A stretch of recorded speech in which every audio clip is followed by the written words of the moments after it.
Misfit Toys. This is a St. Jude moment. Ashton was a high-level athlete, and in an instant, your world flips. And your healthy 5-year-old competitive cheerleader has a brain tumor. And the physician was like, your best option is St. Jude. Receiving treatment that was life-saving for our child and knowing that that treatment would be of no cost to us was a huge weight lifted.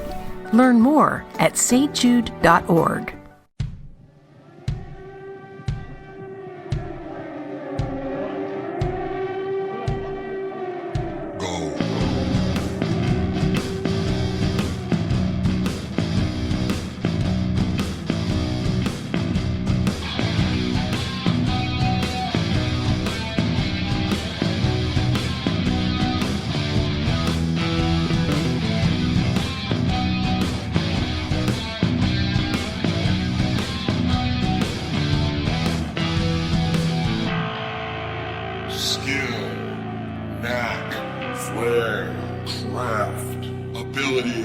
Aptitude, expertise, genius, gift.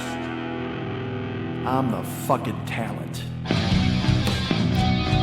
Hey, what's happening? Mike Schmidt, 40-Year-Old Boy podcast. Was that loud? I don't know if that was loud. Again, as you know, I don't know how to use microphones any longer. I'm unclear on the process. Also, I'll tell you what, the air conditioning is humming along here in my apartment, and I don't know if that's a good thing for you, the listener. It's good for me, because it keeps me cool and dry and not as damp. I get quite damp these days. I'm a damp fella. Don't kid yourselves. How are you? I hope you're good. Oh, my goodness. You know, it's funny. You talk about things and you have, there's all sorts of schedules. And our good friend John Lennon, you know what he said? He said, life is what happens when you're busy making plans. And you know, he's the walrus. And I could be the walrus. I'd still have to bum rides off of people. You know that. So, I'm glad that you're, if anybody, well, look, let's put it this way. I don't even know if you're fucking listening to this. You might not be. But if you are, great. I'm glad you're here. And I, you know, I'm going to refrain from saying anything, about the future. Other than to say there will be shows, there will be blood. Certainly there will be blood. Don't tell me how to raise my son. Are you telling me how to raise my son? I don't think you should do that. Because I will embarrass you right here at lunch as my son eats a steak and drinks some goat milk. And then a little bit later on, Paul Dano's going to show up and I'm going to drink the fuck out of his goddamn milkshake. You want a piece? Who wants to step up to me right now? Bring your goddamn frosty beverage. Now my straw, 5 straw. And it goes all the way across the room. I drink your milkshake. I drink it up. I watched that the other day because it is a genius movie. I watched it the same day I watched another movie. Now, look, here's another thing. I've thought I would come to you guys and I would talk about movies or films, or I would talk, because I don't, you know, what the fuck? I'm grinding my gears here. And, you know, on the last show, I told you I had plans. I had a list of stuff. And here we are, how many weeks later? Good Lord, who knows? Now, I think you're thinking to yourselves, well, have those plans been enacted? Well, sort of. I got back into the gym this week. After scheduling things and being terrified of germs, more so the scheduling thing. I'm not scared. Look. All right, let's talk about this for just a second. And I can't be here too long. What have I got a thing to do? I got an appointment somewhere, guys. Listen to me. I'm going to say this. I've been a good soldier for a very long time, for 3 years now, 2 years, I don't know, regarding the COVID-19 crisis that we're all experiencing in our hearts and our minds, in our lives, in our homes, with our families. And I've done everything I possibly can. I've worn the masks when I'm supposed to wear masks.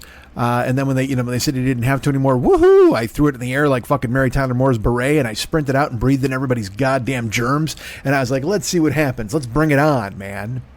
And then I wound up getting, only once did I get sick, but I didn't get COVID. I had a fever of like 101. Actually, I got to be honest with you, I had a fever of 103 because I'm quite hot-blooded. You know me. And check it and see. You don't believe me? Check it and see, goddammit. So COVID's been around now for 3 years, and going back to the gym, crapshoot, because those people don't wear their fucking masks. And that's one of the reasons why I didn't go to the gym during the pandemic. Was it was open. My gym was fucking open. But people were like, I went there once and it was a petri dish. I mean, it was just literally, they took the lid off and said, "Hi, Mike, it's us. We're trapped here in the agar." And I said, "I'm going to take off before I wind up fucking dead in 5 minutes." Because, again, I've tried to follow everything that the C, the D, and the C has told me. They're going ahead, masks and take care of yourself, and fat and old is not a good combination. And I'll tell you this, fat, old with no insurance, a terrible combination. And, hold on.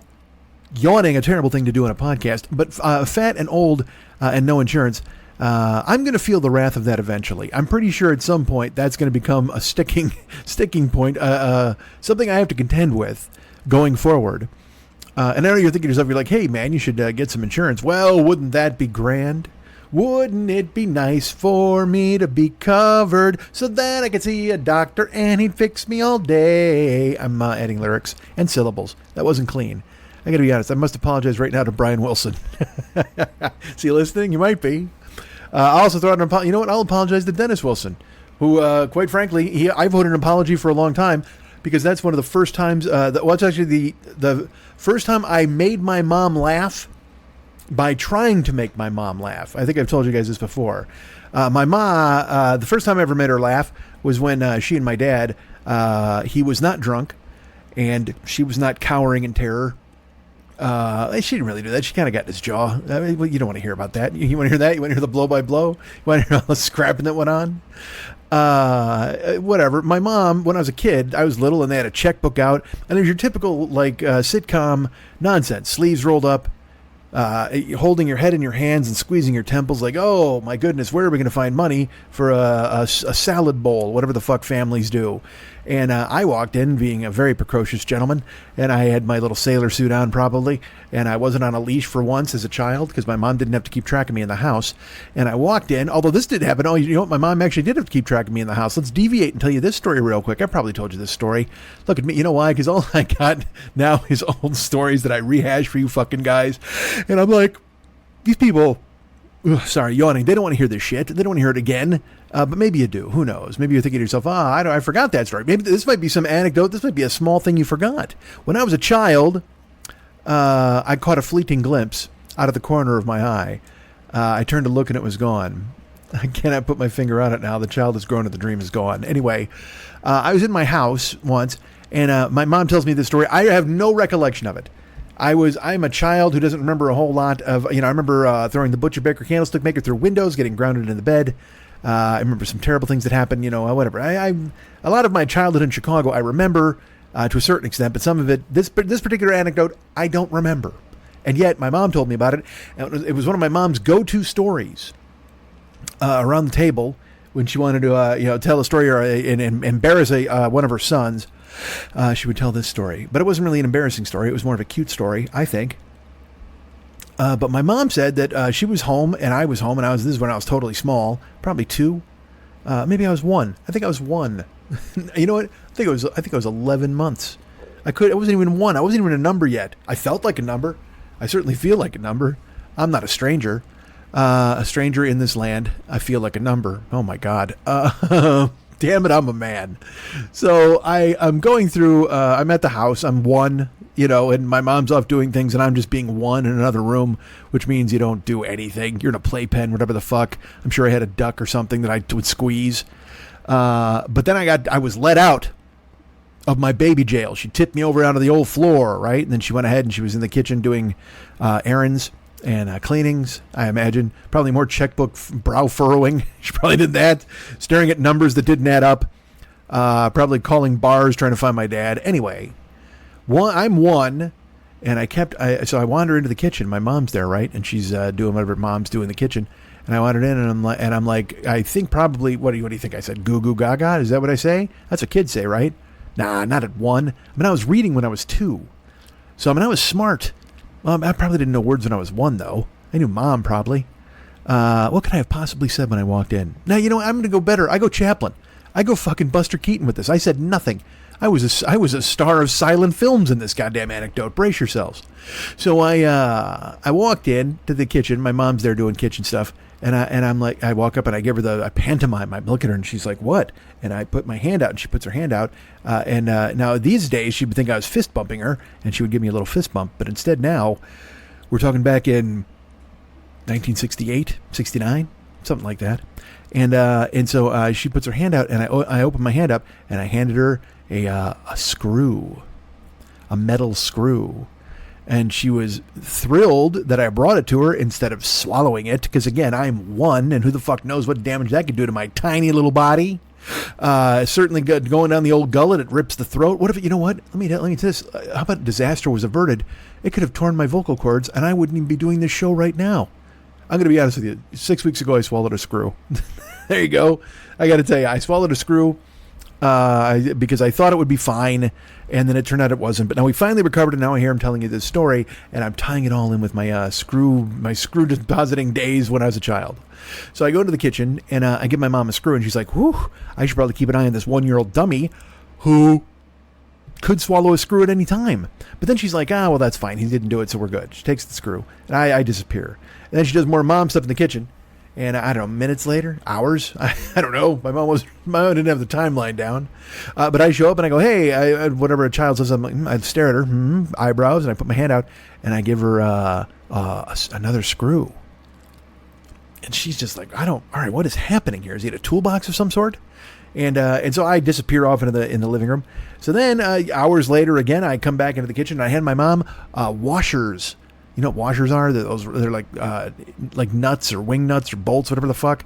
I handed her washers and screws and bolts, whatever the fuck. I kept bringing her little metal things. And I keep fighting off yawns. I apologize. Killing my momentum. I keep bringing her little metal things and I keep handing them to her. And she's like, thank you. Oh, and then you know what you do with the child. You're like, oh, good boy. Maybe, hold on a second. Maybe you do that with a dog. I don't know. I haven't had a dog in a while. You do that with a dog. Well, look, I can confirm, even though I haven't had a dog in a while, that is something you do to a dog. Hey, good boy. So I recognize that implicitly. So maybe she did that to me, and maybe I felt, not unlike a dog. I scratched my ears and thumped my foot on the ground. That's actually a skunk and a movie with a deer in it who gets shot. But still, I was encouraged, and I kept bringing my mom screws and nuts and washers. And my mom's like, this makes no sense. All right, fine. So then the day continues. Children arrive back home. Dinner is procured. I don't know if my dad was there. He was probably floating around in a little speedboat inside a tank of early times, like the Tiny Bowl Man. My dad, he was the whiskey guy. He was the whiskey captain, and he would ride around in a little captain's hat in a boat that was sailing on a sea of early times whiskey. And so that's where he was off. He was boating and starting fights. So my mom fed us dinner, whatever the fuck. And then she went into the living room. Now, finally, she's done with her kitchen stuff for the day.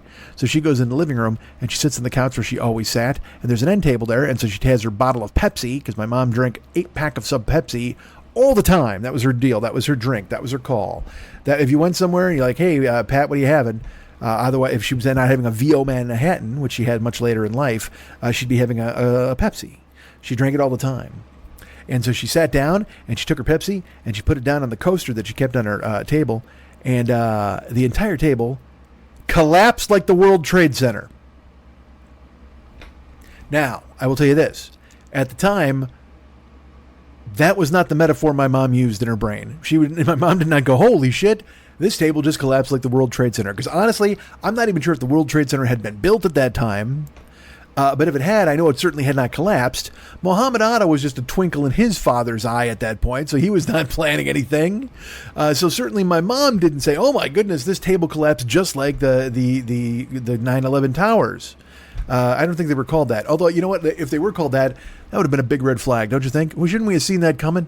If we named them the 9/11 towers, don't you think that would have tipped somebody off? Probably would have been frostier on 9/11 to make sure nothing happened to those motherfuckers. So my mom did not think that they collapsed like the Twin Towers. She's like, she didn't say, oh my God, this table collapsed like the World Trade Center. Although if she had, how prescient would she have been? My mom would have been a suspect. I'm not going to lie to you. I think I got to be honest. My mom would have absolutely been a suspect if back in 1970 she was like, holy shit, this table collapsed like the World Trade Center.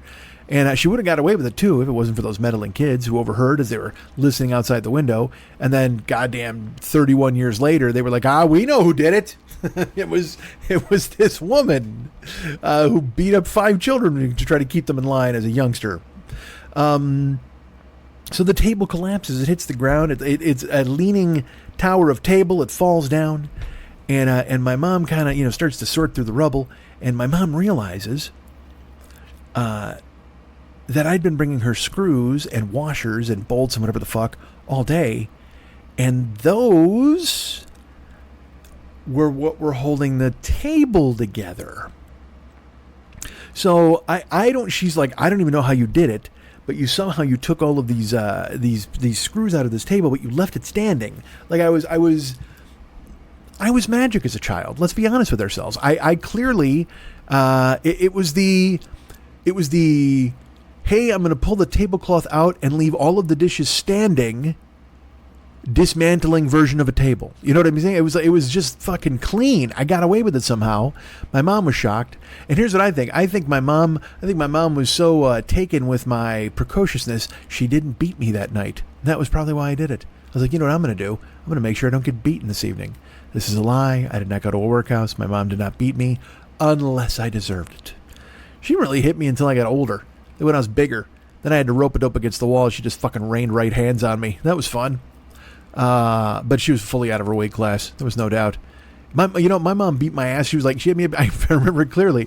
I'm against the wall once and I got my hands up, like hands up around my ears and I'm just taking fucking body shots and she's hammering me. And my mom, she made sure I took the beating too. My mom, before this happened, she hid every towel in the house. So there was no way I could grab one and throw it in. I had to take that beating. I had to stand there and take a trimming and do nothing about it. So I disassembled a table as a child, and that's an anecdote worth telling you, certainly, I would think. But also, so the times I made my mom laugh. I don't know if I made her laugh the day I dismantled a table. So I guess you could say technically I'm the Muhammad Atta of end tables. Clearly, I devised a plan that brought down one of our healthiest infrastructures, if you will, as our friend Dusty Rhodes would say. Oh yeah. My brother Scott sent me a clip. He sent me a clip of Randy Savage this week. I sent him something. I don't know what the fuck happened, but I sent him something, and he's just like, "Dude, I love Randy Savage." So then I called him up and I did it on WhatsApp, and I left him a message. Because I did remember I talked about the Cream of the Crop promo, which is one of my favorite promos. Cream of the Crop, yeah. Hulk Hogan. Fucking Savage is awesome. All right, so the first time I ever made my mom laugh, unintentionally, mind you, there's my dad, lush. There's my mom, worried. They're staring at the checkbook and trying to figure out how they're going to afford short pants for their lads. And they're going back and forth. They're arguing, certainly playing some sort of verbal tennis, trying to carry the two in a way in which it makes it worthwhile for everyone who gets pants. And then out of fucking nowhere, I come into the room and I'm like, duh, because I'm a child. And I'm like, what's going on here? And they're just like, well, we're doing the bills. And I'm like, what are the bills? What's that mean? And they're like, well, we're trying to figure out all the money because we're running out of money. What does that mean? You're running out of money. Well, we have to pay bills and, we have to buy clothes and food for everybody. And you have to have money to do that. And here's what I said. Here's what I lined up. Here's what came flying out of my fucking 4-year-old pie hole. Well, then, why don't you just go to the bank and buy more money? And oh my God, did my mom laugh. My dad, however, just, probably chugged 2 beers and then hated me. But my mom, uproariously laughed. And as a child, even as a youngster, running around in the shortest of pants and the footiest of socks and the sailorest of shirts, even then I knew, you know what, that's a cool thing. To make somebody laugh is a neat deal. That's fun. That's something that's nice. And I felt great about it. I was like, haha, look at me. I made my mom laugh. Now, look, if I'm going to tell, if I lie and say, hey, that was the moment I decided I wanted to be a comedian, because fuck that. That is absolutely not true at all. I think that's the moment I decided I wanted cookies or whatever the fuck, because I'm 2 or whatever. But I do remember the feeling I had when I made my mom laugh, and my mom laughed, and I remember her touching my face, which I always liked, and it was a sweet deal. I was like, oh, that was pretty cool. I made mom laugh. Now, I didn't even know what that meant. I just know that she was happy, and I had done it, so that was pretty sweet. And that was the first time I ever made her laugh, and that was unintentionally. But the first time I intentionally made my mom laugh, I believe I was a freshman in high school. I've probably told this story before, and yes, I know. Here we go. Let's all take a ride down memory. But you know what, guys? This is all baby steps bullshit, because I'm trying to get back into doing this, opening a mic and talking to you fucking guys, and making sure that it's worthwhile. And I know, don't grade me. Don't be like that. You know what, Mike? You told this story in year 3, episode 11, and like, fuck. What's the point then? What's the goddamn point?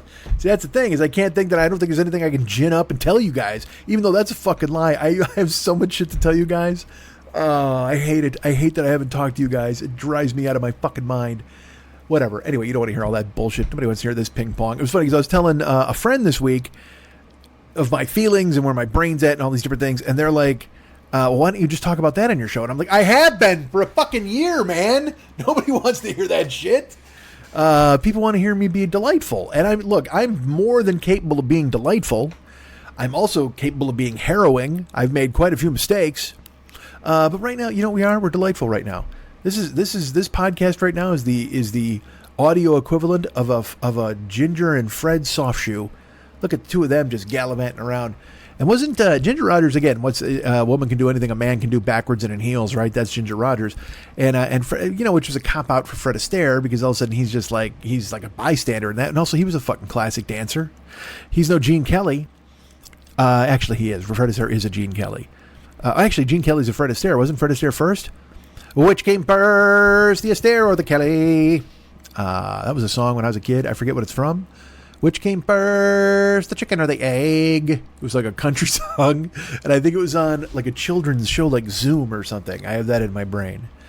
All right.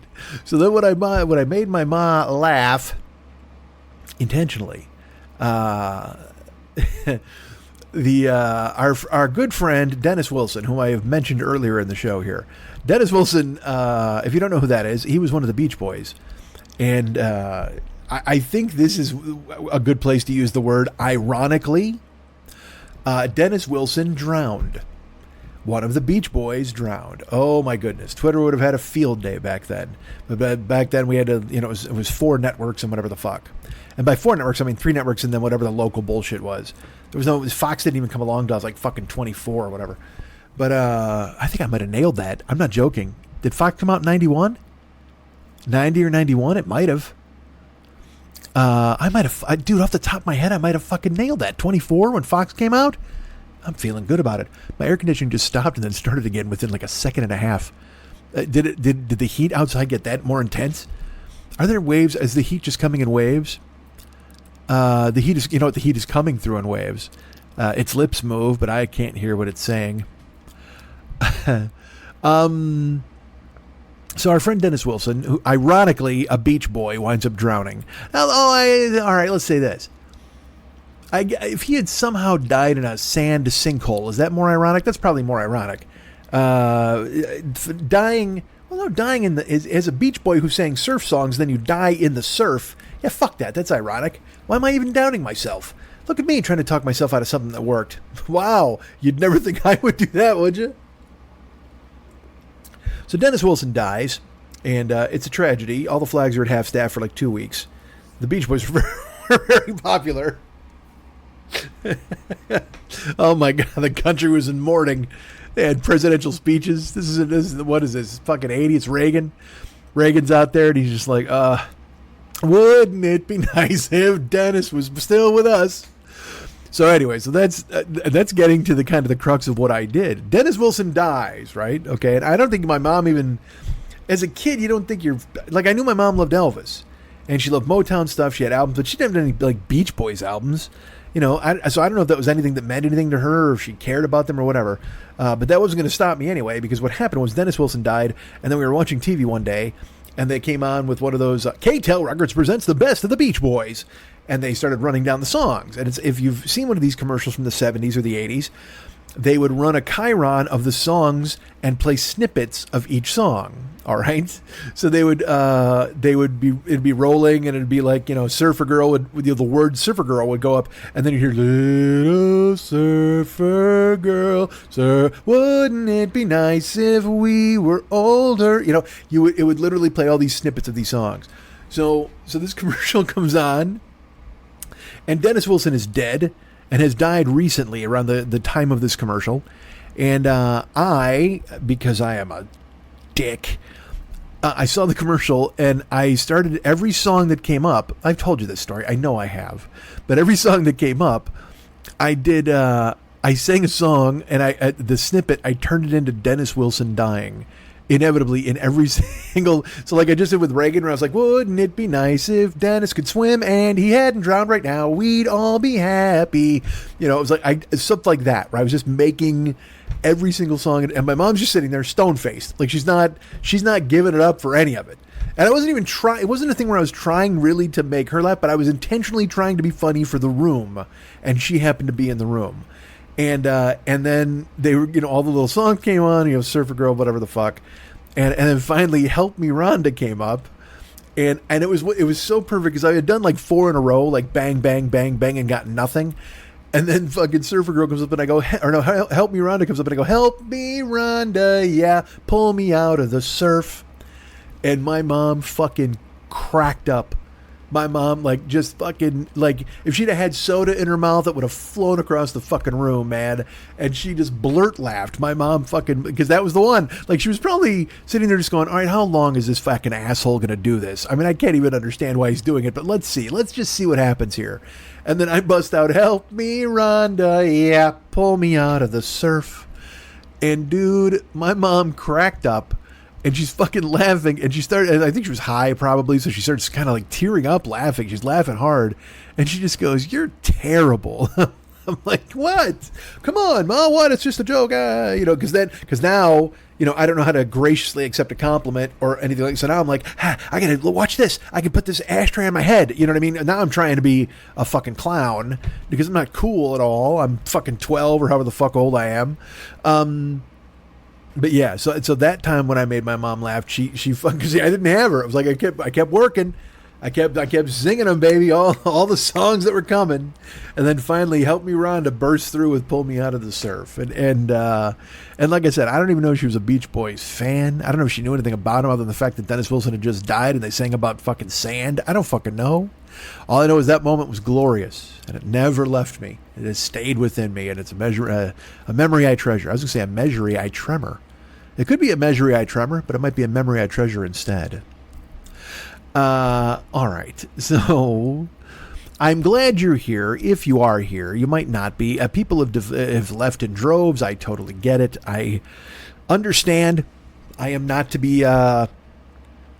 Look, as always, talk is cheap. There's no point in doing it. And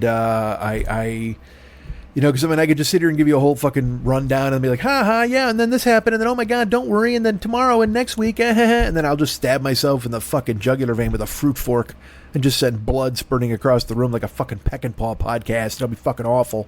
You don't want that, and I don't want that. So I won't say it. All I'll tell you is you're kind and you're nice if you're here, if you're still listening, if you've given me this chance. And it's so, again, as I probably said this the last time I did a show, I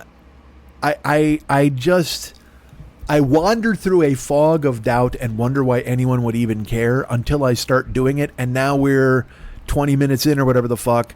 And I'm like, God damn it. This is what I do. I can do this. Why do you question it? And then this will be over with, and I will climb under 4 mattresses with a pea and try not to get squashed by a fucking princess. Because I hide my love away. I think I just changed the structure of that song. I didn't mean to. It's because that's the Here I Stand Hand in Hand, right? Feeling 2 foot small. Hey, you've got to hide yourself away. I know it's love. But I said self, because that's what I'm talking about for me. I hide in my apartment. I keep myself out of the view of everybody. All right, here's the deal. I'm glad we talked.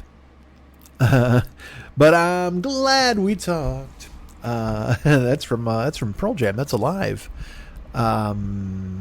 You were your how was your daddy? But I'm not gonna do it better. All right, so I was lucky this week because I was able to speak to a friend at length. And it was a friend I had reached out to because I had not seen this person in a while. And they were like, yeah, man, let's get together. And then as I was talking to this person revealed what they'd been up to and what they had going on. And I was like, well, I'll bet that's something you could talk about on my podcast if you ever wanted to do it. And they said, well, I would love to do it. And I know you guys are like, what the fuck? You don't have guests. You're right. I don't. But this is no ordinary guest.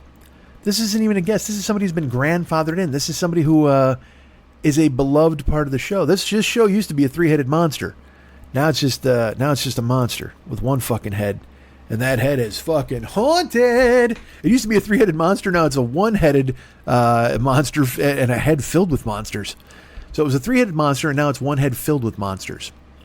Regardless, our great friend Lily Von Stupp and I spent some time together this week, and we went out to Costco. I had a hot dog. I had a slice of cheese pizza. And now you're like, well, you're back in the gym, right? Yes, I am. Stop. We got plans. We got all this stuff working. I worked out with John on Monday. This is completely true. I worked out Monday with John. And I gave him, I run down him like on my goals. And I go, I haven't done this. And we did arms and back on Monday. Wednesday I did chest and shoulders. But the point is, on Monday, I busted out a bunch of curls, like 5 sets of curls, whatever the fuck. And then lat raises and fucking all sorts of shit. Anyway, who cares? And then I couldn't lift my arms, which I enjoy. I mean, I like coming home and getting in the shower and kind of having to lean on the wall to scrub my chest. I know that sounds ridiculous. But this is, all right, this will tell you how serious this is. I'm going to share this with you. And I know you're going to be like, oh, please, you didn't have to share that. But yes, I do. I absolutely do. I couldn't even jerk off. And I mean, I couldn't jerk off because normally I go home from the gym and we'll take care of that. Then we get in the shower. I couldn't lift my arms to jerk off on Monday. And then Tuesday, they were worse. I couldn't jerk off on Tuesday. Wednesday, I went back in to work out again. And then I got home and same deal. But you know what? I won't lie to you. Thursday, I toughed it out. Yesterday, I was like, you know what? This is happening. Whether or not I have to stick a condom in a paper towel roll and make it happen that way. And I know you're like, that sounds awful. And I'm like, you're absolutely right, it does. But it stayed with me forever because I read it once on the internet when some guy was like, it was on one of those old AOL forums, and they were like, this guy was like different ways to masturbate, and one of them was you take a condom and you put it on a paper towel roll, or you put it on a toilet paper roll, and you fill it with whatever lube, and it's like you're making yourself your own little fleshlight. This guy invented the fleshlight before the fleshlights were cool, because this is like 20 years ago. And actually that made its way into the jerk off journals. If you remember those, when Mex and I were doing things in the past, and the jerk off journals, I think I've said, you take a banana peel and you put it under a couch cushion and you fuck it after you heat it up in the microwave. That's a true thing. Like I saw this on the internet. People were like explaining different ways to jerk off, and I'm like, God damn, I just fucking get the situation in hand and go to work. And again, the last few years it's been all left-handed. I just take care of it left-handed because it's, whatever. I gotta someone's got to work the mouse with their right hand. But anyway, to read this guy, he was I don't know who's an inventor, like the fuck, because Picasso's a painter, so I guess it was kind of like art. He was the Thomas Edison of jerking off. This guy, fucking heat up a banana in the microwave and put it like between a couch cushion and fuck it. What are you doing, man? That's just, that's a lot of fucking work. As a guy who stuck his cock into a fucking bowl of Jello, I got to tell you, that is a lot of work to do. I made the Jello, right? Sort of. It's a long story. By year, whatever the fuck. But yeah, man, that's a lot of work to fucking peel a banana, and then you eat the banana, and you fucking heat up the skin, and then you put it under. Oh, Jesus. I don't know. How do you sit on that couch? That's my question. How do you sit on that fucking couch? I think that's actually made it into the jerk off journals too. But how do you sit on that fucking couch after you know you fucked a banana in it? Good Lord. All right, enough. I talked about horse fucking the last time I was here. Let's put the bananas on the shelf. Oh boy. Hold on. My phone just went off and it gave me a blurb that's not cool. All right, anyway. I talked to Lily, and our great friend Lily has a project that I would love for any and all of you to get behind. And I know you're like, hey, Mike, you've been gone for another month or so, or whatever the fuck, or, maybe 6 weeks, a month and a half, and you're here again with your hat in hand. Well, it's not really for me. It's for our friend Lily. If you want to take care of her, you want to help her out, it would be great. She has a project that she needs funded on Kickstarter. I'm going to give you some information now, but I will tell you that all the information is contained in the clip that I have with our great friend Lily. But I'm going to tell you right now, it's called the Neo Burlesque deck. It is a deck of cards with hot ladies on them. And there's several different options. You can get like an unbroken sheet of the cards. You can actually get the decks themselves. There's a pack where you get everything together. And what I will tell you now is if you listen to this clip, which you should, because again, Lily's on it and she's terrific. There are offers made that you might be interested in if you support this thing. Like perhaps, I don't know, there's certain levels, there's certain tiers. If you do one of them, maybe you get a Zoom call from Lily. Maybe you get a Zoom call from both of us. Oh, and are there other offers? Perhaps. I think there's only one other one, but I don't want to tell you about it because because now if I tell you, you'll be like, well, I can't listen. You must listen to what is about to come up. Hold on, I'm going to sip some water. All right, so I'll be back at the end of it, but listen to this chunk because I'll tell you what, we were actually initially it was gonna be like a 5-minute segment with Lily, and you'll see. We did a bit of talking, and we were all over the place because look, I just can't do a bare bones fucking promo because who am I, a pro? No. Once the mic is open, I can get to talking, and look what happens. And that's the thing I got to convince myself. Oh, you don't care. Nobody cares. So I thank you for listening if you're listening. And then I'm going to throw it to me and Lily, and you'll hear us talking. And I'll be back at the end of it to tell you some more stuff and say goodbye. We're learning together how to listen and how to broadcast. All of us together sitting in a room, learning what's best for all of us. All right, here's me and Lily. You're listening to The 40-Year-Old Boy, and later, The Jerk Off Journals. Two guys who've got the situation well in hand. I took a lot of heat for last week's show. Why? How come? That's the story I told about, how I jerked off using a soccer bopper. Oh, you prefaced it. You said you'd probably get some heat over it. I was right. Yeah. What do you got? Dude, you should try this. What? Okay. Get a banana. Banana? Yeah. Hold on. Right. Follow me. Peel it, put the skin in the microwave, heat it up. Okay. Not a lot. And then put it in a baggie and put a little lotion inside it and put it underneath the couch cushion, and then you bang it. When did you do that? Yesterday. Dude, where? What couch? You're sitting on it. Oh, no. Dude, I play Xbox in this couch. Yeah, I know, and I had to wait up all night for you to go to bed so I could try this, for Christ's sake, but it's amazing. Try it, and you won't be pissed. What do you do with the banana? You eat it. Before or after? During. It's Palm Sunday over and over. The Jerk Off Journals on the Mike Schmidt Podcasting Network. Was that the last banana? It's just a solid record. Just start I know, over. but I have to just edit it when you send it to me, I guess. If you need me to, I can. No, I can do it. I'm a grown Okay. up. All right. I don't like it, but I can do it. I think you should use this. Believe me, that should be the name of the show. I don't like it, but I can do it. Hey, what's happened to Mike Schmidt, 40-Year-Old Boy Podcast? It seems dumb to do this a second time because earlier in the show, if you recall, I said, hey, what's happened to Mike Schmidt, 40-Year-Old Boy Podcast? Because I say that at the beginning of every show, and yet here I am dropping it into the middle. Please don't be alarmed. This is not a new show. Let me go ahead and warn you off of that and tell you that this is not a second show starting in the middle of the first show.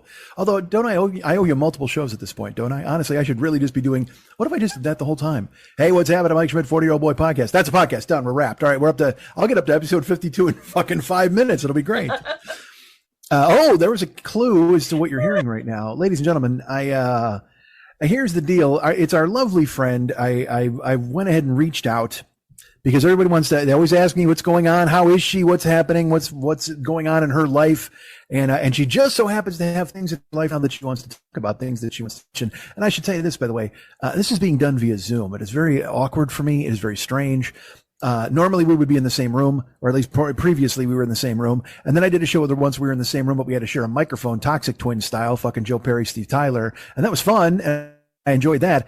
But let me tell you something about Lily right now. She is encased in a sphere to keep her germ free at all times. She wants nothing to do with COVID. She wants nothing to do with breathing. This is not even a fucking joke. You literally, she has a sign on her front door at her house. First of all, before I do all this, hey Lily, how are you? Oh, I'm good. That's our great friend Lily Von Stupp. She's a former producer of this podcast. And then she quit because she hates me like everybody else in my life. Not and true. then she took off and said, I couldn't possibly be involved in your monsoon any longer. I've got so many more important things to do. Like hide away from the world in a house and have a sign on the door. This is completely true. I go to her house. There's a sign on the door. And it just says, wear a mask, like on her front door. You're not even allowed to knock if you're not wearing a mask. Cause because it'll repel you. She's built some sort of force field in. She's living with a convict who comes to the door and he frightens you. Cause she's got one guy that is true. Well, I knew Rob. Rob's a guy I know. So I'm like, and nobody's scared of Rob. He's a little fucking, balloon guy. Yeah. But then I'm there yesterday and some fucking giant cranium comes to the door and stares at me through it. I'm like, what do you do? Who is this guy? And now I think, and it was funny. I was coming to pick you up because we had errands to run. We were going to Costco and stuff. But then I thought, am I here to negotiate a release for my friend Lily? I don't know. Is she being held against her will? What's going on? Who is this person that lives in your house that is terrifying? I don't even know who this was. He's not terrifying. He's bald. That's not terrifying. Well, he has a beard. Everybody in our house has a beard. Me, he had Eddie. tattoos on his eyelids. He had a fucking it sure seemed like it. No, he doesn't. He has a beard and he's bald. That's all. And you've never met him before. His name's Scott. He's an awesome guy. He's also a clown, does sideshow stuff. He's a great guy. Of course he is. Yeah, and he he's a wonderful normal person, and he takes me to doctor's appointments and stuff because he's a good friend like you. Does he suit up? Does he wear the clown suit to the old doctor office? How great would that be? He's making balloon animals in the lobby while you're getting a fucking. Everybody wears an N95 when they're near me. You are encased in amber. There is no doubt about it. You are terrified of the public. I am not terrified. I am practical that COVID could kill me. Well, it could. And if it doesn't kill me, it will make my disabilities worse, and I will wish I was dead.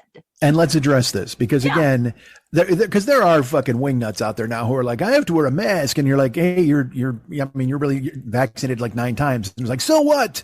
And that's fine. People find your own comfort level with your mask and wear it and be happy. That's all I say to you. You should wear masks because again, the disease is running rampant out there, and try to do what you can to stay as healthy as you can. But if you're vaccinated and boosted, you're 3/4 of the way there, and make your own decisions, whatever the fuck. Well, make your own decisions for you, but realize just because you are vaxxed and you are boosted does not mean you can't get COVID, and does not mean you won't spread COVID to somebody like me. Well, and that is the entire failure of the COVID everything. And that is disabled people will always be punished for able-bodied people running around thinking they're invincible. Well, this is the failure of society itself, really, when you think about it. I mean, just the very fact that everybody says, I'm fine. And you're like, really? My grandma might not be. And they're like, your grandma's overrated. You know what I mean? And you're like, wait a second. I like my grandma. I know 25 people that are no longer with us because of COVID. I know 9 people. Not true. I know 9 people who have long haul COVID and are now as disabled as I am, and life is terrible for them. And if you don't think it can't happen to you, it can. I'm going to disagree with you because there is nobody as disabled as you. There is no one. Your body is gnarled and twisted into a question mark. You can barely speak. You've been this way since we were together before. You had jaw pain. You had bad wheels because you were doing all your fucking flopping around burlesque style.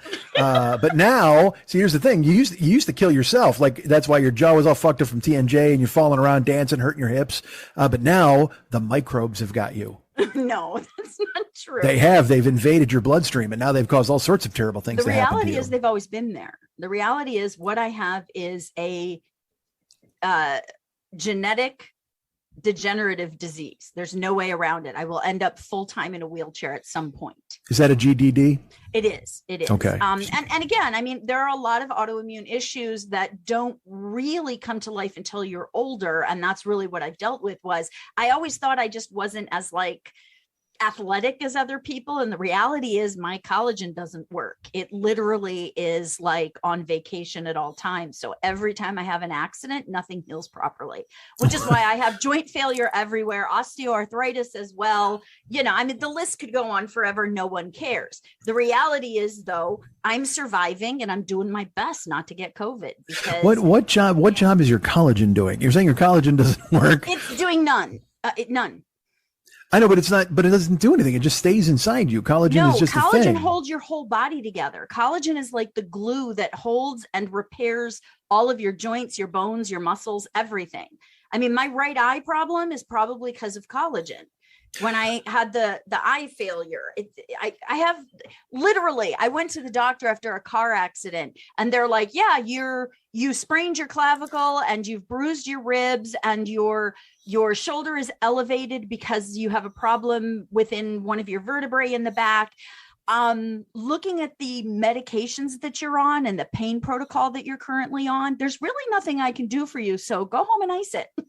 But all right, but collagen, I mean, that's just a bad break. That's like, you know what I mean? That's just such a weird fluke. That's like saying you have bruised saliva. You know what I mean? It's like something that should never be injured, something ridiculous. And it has befallen you into so many other woes. I mean, you wind up, you know, and I will say this, let's talk about this real quick. You're talking about all your accidents you've been in and all these terrible things. And I understand that those are awful. And your depth perception in the car, it's all very frightening and sad. And then I go to Costco with you and you almost hit 3 people in a Jazzy, like literally with your Jazzy. Don't doubt it. You're just driving and people are walking, you're right behind them. And your best is like, excuse me, move it. Excuse me. Like you're just that aggressive Jazzy person. I have no patience for ableism anymore. I have none. Well, I literally look at people and I'm like, hey, guess what? Just because you have legs doesn't mean you can cut me off as I'm moving as well. Because I can tell you, I got an engine behind me, so good fucking luck. You got 4 wheels. Yeah, but really? I'm not gonna hurt them. It's not. It will. It came close a couple times yesterday. Not really. Although I have no depth perception. So exactly. Maybe. Thank you. Thanks. So you are, I'm concerned for you. I don't know what's happening. Because this is, I don't have any touchstone with this, you know what I mean? Where someone is so like we went out yesterday, went to Costco and you had a hot dog. We grabbed some fucking groceries or whatever, had to pick up your flyers. I took you home and you went to bed at like 5 because you'd been out all day and you were like, I can't function right now. Cause I'm like, physically I'm wiped out. And now look, I go to bed at 5 just because I want to. I mean, I don't ever have to. I'm just like, hey man, wouldn't it be cool to sleep for the next 4 hours? Yes. Hey, if I sleep for the next 4 hours, does that sleep is where I'm a Viking? That's what our friend from The Simpsons would tell us. So I can go ahead and pretend to do that and not have to face the real world. Hey, are you telling me that the California Franchise Tax Board won't find me in my dreams? Let's do it. God damn it. Sadly, my disability finds me in my dreams. No, you're not. No, this isn't like Dream Warriors, right? I can't sleep for more than about 2 hours at a time. And then I wake up in pain and I have to roll over and find another position and try to fall back asleep. Fuck. See, I thought you meant you were in dreams and all of a sudden then you're in a Jazzy in your dreams. No, I will literally be like having a really nice dream of like going to Disney World and hanging out with friends. And then all of a sudden I'm like, what the fuck is that? And I like wake up and my neck is on fire. And in my dream, I'm like, did I just get shot? It's really weird. I have a lot of very traumatizing dreams to add to the rest of this now. Good Christ. Well, see, that's the thing. I will say this. I thought of you the other day because, again, you have injuries of body parts that nobody ever gets injured or things that shouldn't be wrong with anybody. Cuboid bone. Cuboid? Cuboid. It's a little bone in your foot that keeps the front of your foot and the back of your foot together so that you can walk and balance. Mine literally just slips out and causes excruciating pain and I can't walk. Dude. It's hilarious if it wasn't so fucking painful. How's your QAnon bone? How's that going? Is that oh, okay. Just any of that, that can be crippling. I'll tell you, if anything happens there, that will just waylay you. I thought of you when I was watching Iron Chef the other day because Iron Chef Mark Forgione, I think is his name. They had swordfish, and they have to make a dish. You know, they have 5 dishes they got to make, but one of them's got to be ready in the first 20 minutes. So they usually do a crudo or a cold preparation, something like that. And he came up with like they had a swordfish. They're whacking it up, and they pull out the fucking fish spine, and he starts separating the vertebrae. It's completely true. And he puts it. He's like, yeah, we're gonna make like it's almost like a, what did he call it? A tartare or a brine or whatever. He had some fancy name for it. And because he was putting a vertebrae, a fish vertebrae, on the plate with his cold crudo preparation, and he was like, it's like a shooter, like you can knock it back. And fucking Alton Brown is the host, and he goes, so it's spinal fluid. And he's like, well, yeah, but it's more like, and he goes, well, no, it's spinal fluid is what you're serving people. Yeah. And he's just like, yeah. And I thought, and so seeing the plate and seeing a vertebrae, like a shot glass filled with a spinal fluid, I thought of you instantly. I was like, because this is something. Well, because your vertebrae are filled with something at some point. I mean, like, you know, marshmallow fluff, whatever the fuck you got going on. It is not healthy or good. Mine are filled with inflammation and nerve pain. Do they ever do one of those X-rays on you where they show like parts of you that are bad are red, and then you're like, holy fuck, look at me? No, but they do often show me my X-rays, and it's like, should all but 3 be circled because they have a problem? Yeah. Literally, they're like, we want to fuse 4 of the vertebrae in your neck together. But if we do that, you're not going to be able to turn your head to the left or the right. And should some better therapy come up later, we won't be able to do anything. And I'm like, well, that sounds like a terrible idea then. Well, even worse is they want to fuse your 4 vertebrae to your elbow, which makes no fucking sense. I mean, I don't know how you're going to function doing that. That would be fun. At least I could join the circus or something. Try driving a Jazzy with a goddamn arm at a 40-degree angle. That's not good at all. So we ran around yesterday. You got your flyers, and I returned you to your home, and you slept, and now you're fine. Sort of. Yeah, right. While you're awake, you're in front of a microphone with a sock on it. Everybody yells at me because I used to have a sock on my microphone, and now I have a little. You bought a phone? Yeah, a little. You bought the foam condom? Little microphone hat. He's like normal. It's a condom. And you have an action. Yeah, it's fine. Condom. And it can get gross too. It gets a little because you're talking right into it. They are and it gets a little crunchy. You just take it out, wash it in warm water, and dish soap, and then let it it's dry. funny you say that, but I tried to wash it, and now I haven't done a podcast for 6 weeks because I ruined it. I put it in the water. It did. It was terrible, and it didn't fit, and I was terrified by it. And I'm like, well, I can buy a new one, right? And then that just didn't seem like a proper investment because I already got this one, and I'm like, you know what I'm going to do? I'm going to stretch it out. So I continuously did whatever I could to stretch it out over the past 6 weeks. Please don't ask me what that is. And now finally it is back on the microphone. We're able to use it. And now we're back on with everybody. Hi guys. Every week I try to think of every month, every 6 weeks, I try to think of some creative excuse for people for why the fuck I haven't done this, and that seems as good as any. The microphone thing shrunk. So we had to go ahead and stretch it back out. I don't know if I'll even do this show. You should put microphone condoms on your wish list on Amazon. Someone might mail you one. Please. I don't have an Amazon wish list. I have a Patreon that I can't believe people aren't burning me in effigy for because I haven't done a podcast in 6 fucking weeks. I'm like, I'm waiting for people to just like pillory me. You know what I mean? And it's my own fault and I get it and I've apologized and talk is cheap and I say it all the fucking time. Well, I have a Patreon too, and I have a suggestion for you. Have you considered butthole photos? Because those usually make people stick around longer. See, I'm going to say yours is more attractive than mine. I wouldn't imagine that mine is any great shakes. I thankfully, I'll be honest, I have not seen it. I've never seen mine, which is good. I've done a lot of weird, crazy shit, and that is not on the list. That has absolutely never been on the list, which is good. So you've always been the one doing the filming then. That's what I'm hearing. Oh yeah, sure. I mean, I have angles where you may have been able to see it if somebody moved their head, but other than that, I wouldn't say, oh, sure. Let's all. And by the way, I don't have butthole pictures on my Patreon either. So I was just being silly. So we're going to call this the bait and switch, huh? You just try to fucking lure them in. Switch. I'm being honest. You lure them in. You're like, hey, let's talk about butthole photos. And people immediately like, take my fucking money. And then you're like, by the way, I don't have any butthole photos. They're like, God damn it. Bamboozled. There's a lot of tit photos. That's about it. Bamboozled again by Anal Landscapes. Nobody enjoys that.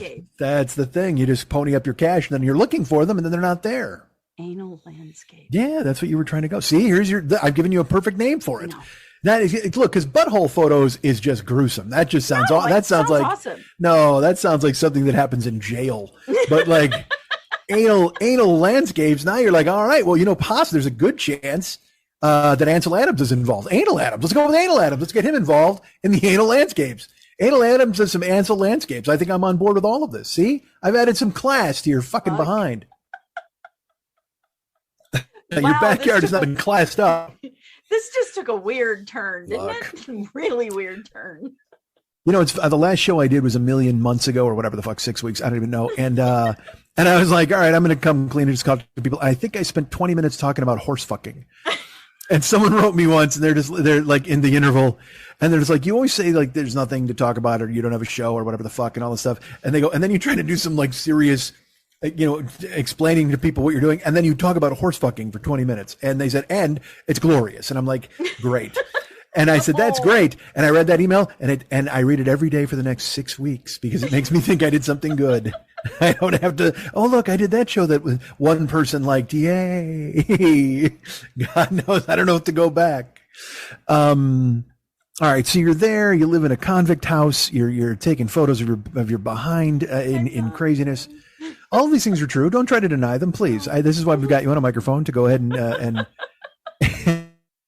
just agree with me at this point.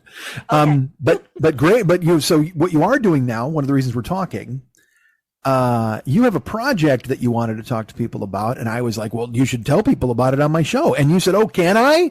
And I said, certainly. Which is very nice of you. Well, no, it's, come on, you're my sister. You should be doing this kind of thing. I mean, it doesn't mean anything if I plug it. Because again, I'm a voice in the fucking wind at this point, with the show being so erratic. But you will lend it some gravitas, and you know much more about the project than I do. So go ahead and shoot your shot, pitch your pitch, do what you got to do here. I'll jump in and I'll ruin it a few times, but please tell people what you're doing. So what you're doing is I will say this. You funded a project like this previously, yes, and it was such a huge success. You were like, you know what? I'm going to do a second version of this. And it is a deck of playing cards. Am I correct? Yes. And it is a huge project, and it got funded. And I'm not going to say I made $1 million off of it, because I didn't. A lot of this stuff I do because I really love burlesque. And the last deck took burlesque and magic and brought it together with a 1940s pinup style. This deck, I was chatting with Chuck, and I was like, it's been almost 2 years. Do you want to do another project of some sort? Because I'm going to jump right into your plug here real quick. Were you on the podcast chatting with Chuck? No. Because I understand it's a great hit, chatting with Chuck. It's sweeping the nation.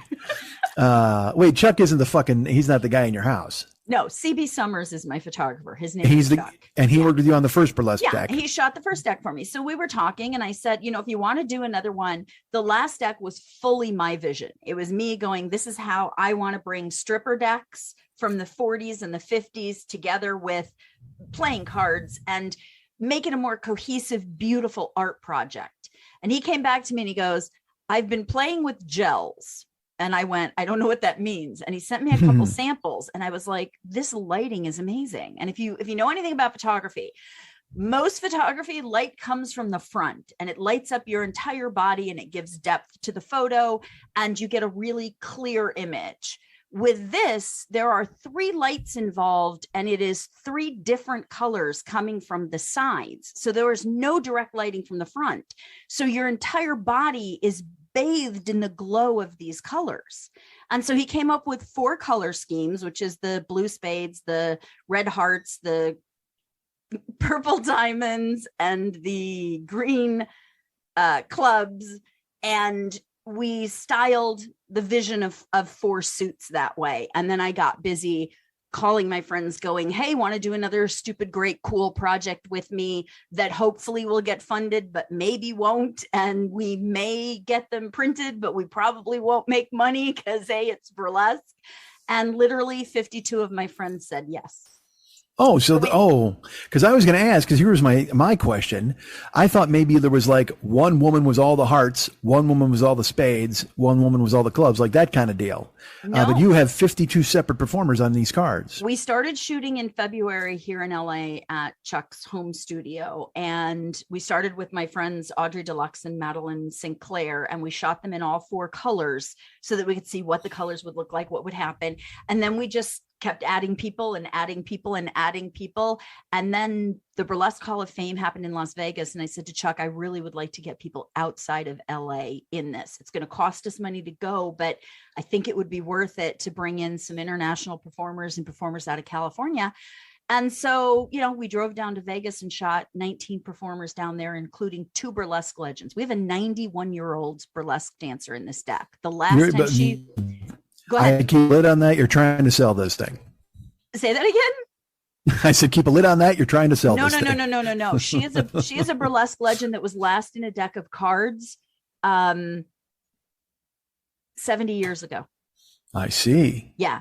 And she is covered that's before even kings weren't in the deck at that point. that is it went Jack, Queen, Ace, if I remember correctly. It was in 52. And again, almost everybody in here is almost naked.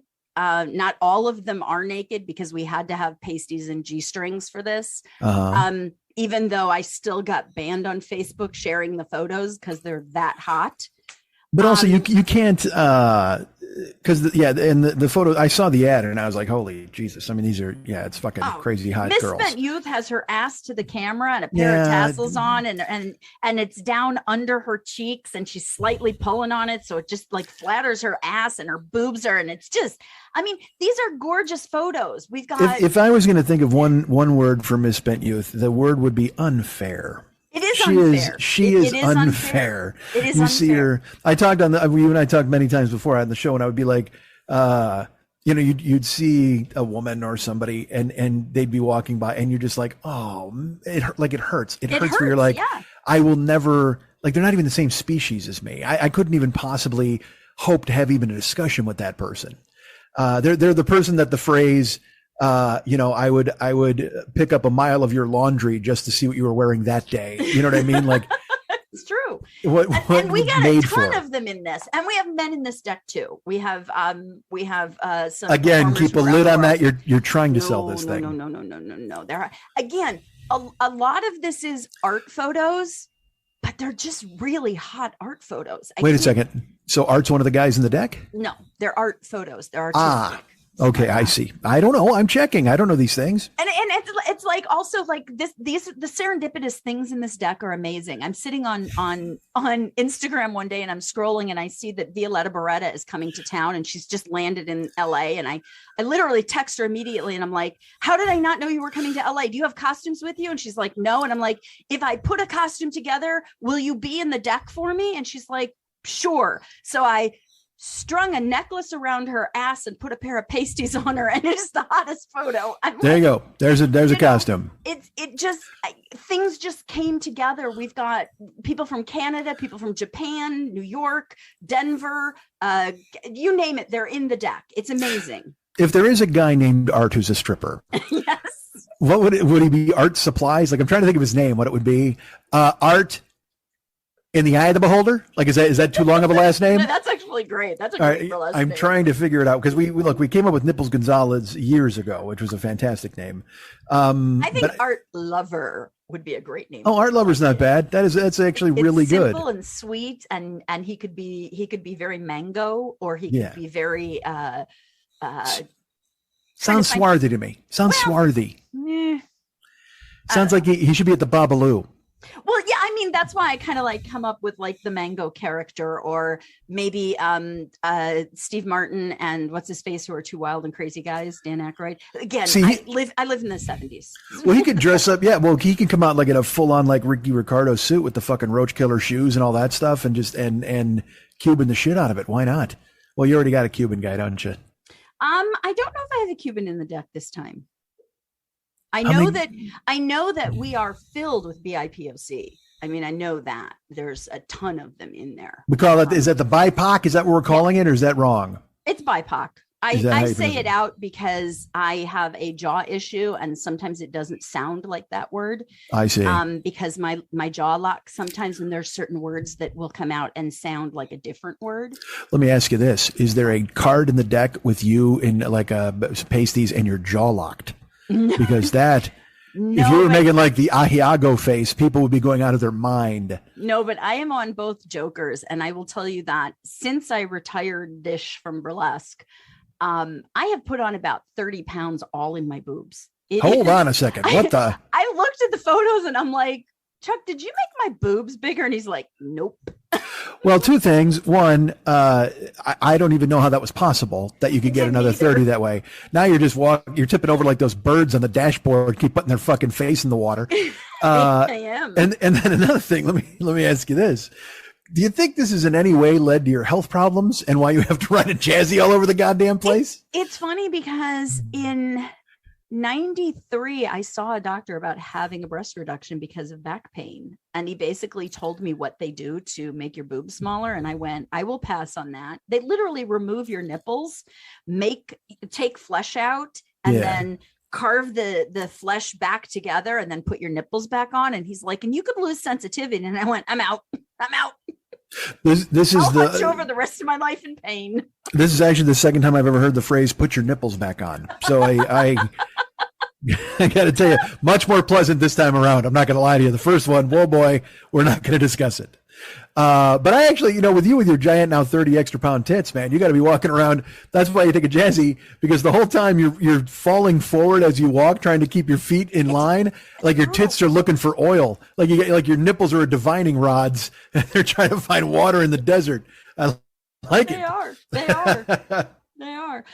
So we've got 52 performers, and then I'm on both of the Jokers. So there's 53 performers in this deck, where the last deck, the burlesque deck, only had it had 26 performers in it.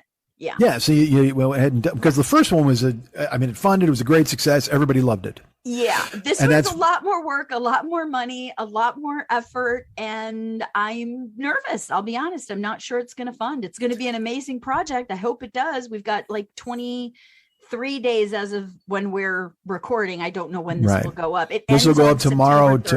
This will go up, what's today? The 10th, 11th. It'll go up the morning of the 11th of August.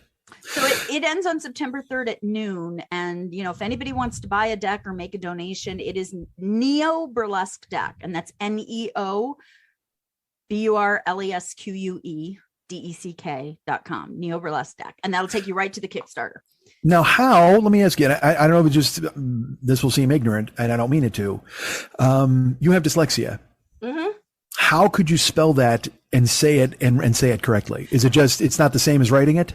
It's not the same as writing it. It's not the same as reading it. And it breaks down into 3 words in my head, which is why you heard me pause. Neo, N-E-O, burlesque, B-U-R-L-E-S-Q-U-E, which are all 3, 3, 3. And then deck is D-E-C-K. So there's a lot of like mnemonics and things in my head to spell things out correctly. One of the hardest things, by the way, is having 53 burlesque performers and making sure all of their names are spelled right.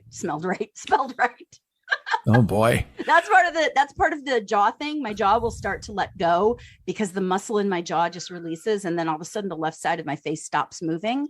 And it's hard to get even voice to text to work sometimes. Yeesh. Well, again, as you know, it's because I never know what to say or do, because we'll spend the afternoon together. And it's always some ridiculous, like, oh, my diaphragm. Oh God, my rib cartilage. And I'm like, I got no help to offer. Because all I do, because then we do that thing where I'm just like, I'm real sorry. And you're like, no, it's okay. I'm just like this all the time. Yeah. But it's a weird, because all I want to do is help you. You know what I mean? Everybody always says to me, I hope you feel better. And I'm like, I won't, but thanks. Like, well, that's why I texted you last night. And I said, I hope that resting allows you to feel a bit better tonight. Yeah. So I try to compartmentalize my hopes and wishes for you. I don't want to make them broad. When people deal with people who have chronic pain or disability, they have no touchstone for it. So they don't know how to act.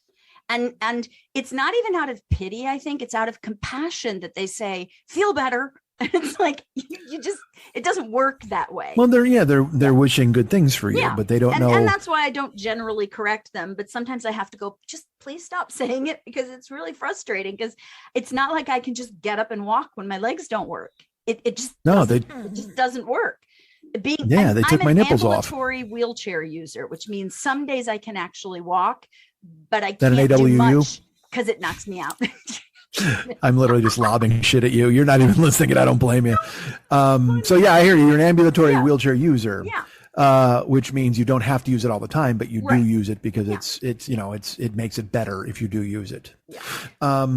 All right, so you got the Neo Burlesque deck. You and Eddie are still rolling and doing very well. We are. He's Eddie's- at camp right now. Yeah, he's doing teaching Santa kids how to. stuff. Yeah, he's teaching. He's not Santa in the summer. No, but he's preparing for the holiday season as Santa again. Oh my God, what's preparing in August? Grow up. You have What's he gonna say? I picture him in his car. Ho ho ho. No, that's not it. Ho ho ho. No, God damn it. Ho ho. Sending his Santa suit to the cleaner. Stop it. Ho ho ho. And what do you want, little person? Oh, damn it. All right. Well, because obviously you don't want to, with pronouns and everything, you don't want to be that person who messes up. If you're Santa, certainly. Santa should know everyone's pronouns, I would imagine. You know, it's funny because he teaches at camp, and he was talking with me about that, and he goes, we've had several transgender children. He goes, and it is amazing to me how the other children are like so cool and at ease with it. And it's all the grownups who are like, I don't want to fuck up and say the wrong thing. And the kids are just like, oh, hey, whatever the name is, what are you doing today? And somebody will say, she's not doing that. And they'll just go, oh, I use they, them. And that's it. They're done. They're absolutely done. For the rest of the thing, it's like, hey, they're doing it. Hey, and he goes, it's amazing how it's the adults that are having such a problem with change. But in fairness to them, in fairness to adults, yes, it's be better. That's my fairness to adults. Be better. Right. But in 40 and 50 years of living on this planet, this is a new, different, and some would say radical change in your language that you've used for your entire life. I'm not saying it's incorrect to use it. I'm saying, all right, let's put it this way. I think their attitude should be, if they mess it up, they should go, and correct themselves. That's it. And feel good. That's it. Exactly. Don't wind up. So I'm saying if people do stumble or make an error, like, cause look, you remember I misgendered a comedian once. Yep. At 2020, and I hit my head into the fucking microphone so hard it left a mark for a week because I was so angry at myself that I would do that because I wanted them to feel comfortable where they were. Yeah. And it's not a hard ask. You know what I mean? But at the same time, but this compassion is what it's all about. What it's not about is the people who are like, well, that they and them refers to if you don't know the gender, or you can't say that because it's the plural of people. And it's like, okay, you're sticking to rules that are antiquated and were made up in the first place. So just learn a new rule. But those fucking people aren't even worth dealing with because they're never going to change. It's never going to fix. Like right now, there's yesterday, there's a baseball player who came out as gay. He's a minor league baseball player. And he didn't come out as gay until yesterday when they cut him. They cut him in the daytime, and then he, revealed that he was a gay man. And it was posted at a website I go to that's a sports website called The Athletic, and it was a story about him and what his career, all this stuff. And in the comment sections, people were like, "Nobody cares," or this again. And I'm like, what do you care? Like, so skip it. So just go somewhere else and read something else. There's no reason for you to come in here. And first of all, nobody cares. No, that's completely not true because representation is extremely important. And for this guy to come forward like this is very brave for him to do something like this. And then people would say that and they'd go, oh, how brave is he if he did it after he was cut by a team? And it's like, well, he'd still like to play for another team. So to come out in a public way when he's played a very public sport is a brave thing to do. And also, you and I have discussed this. That's possibly a gaslighting technique, by the way. Of course, it is. How brave is he if he didn't do it before? That's just another way to shit on people because people. Yes, because people are awful, it's just let. I can't. I'm going to go to my grave, wondering why people just don't let people live the lives they want to live. It doesn't mean anything to you. It doesn't bother you. And again, even if you want to extrapolate that to fucking abortion or any other goddamn thing, it's like, again, the abortion thing, you can just go, people are like, it's against it in the Bible. And you go, okay, so like God's against it, huh? Well, but even so, you give them that and go, okay, so God's against it. But what I'm saying is, I don't fine, have to. But I'm talking about a faux argument. Let me fucking finish. Oh, I'm kidding. Don't make that face. But if he said they're like God's against it, you go, okay, even if I concede that to you, then let God sort it out. Yeah. when they die or whatever, they got to go answer to him. That's the thing. Nobody gives a shit what Larry thinks. God didn't go, hey, Larry, take care of shit down there for me while I'm not around. Fuck you, Larry. Nobody gives a flying fuck what you think. Let people live their fucking lives. It drives me. And I don't understand why people will not understand that when you say that to them. It's the same thing with the conundrum with the national anthem. It's like, he's fucking kneeling, he's disrespecting this country. And you're like, no, in fact, people went overseas for his right to go ahead and protest against the national anthem. And then they're like, oh, then they get even more. He's a Marine, says it all the time.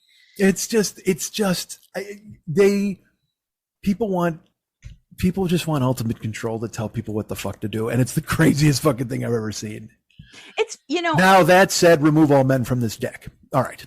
No, I actually included men because I believe that there's a commonality in all of humanity if we just would see each other as a different person rather than having to be like ourselves. Yeah, and that's why I included so many amazing people. I wanted diversity and inclusion. I didn't want to just say, hey, you're welcome here. I went, come here, let's come down and sit and have a meal and put you in the deck. I mean, I think that's really important.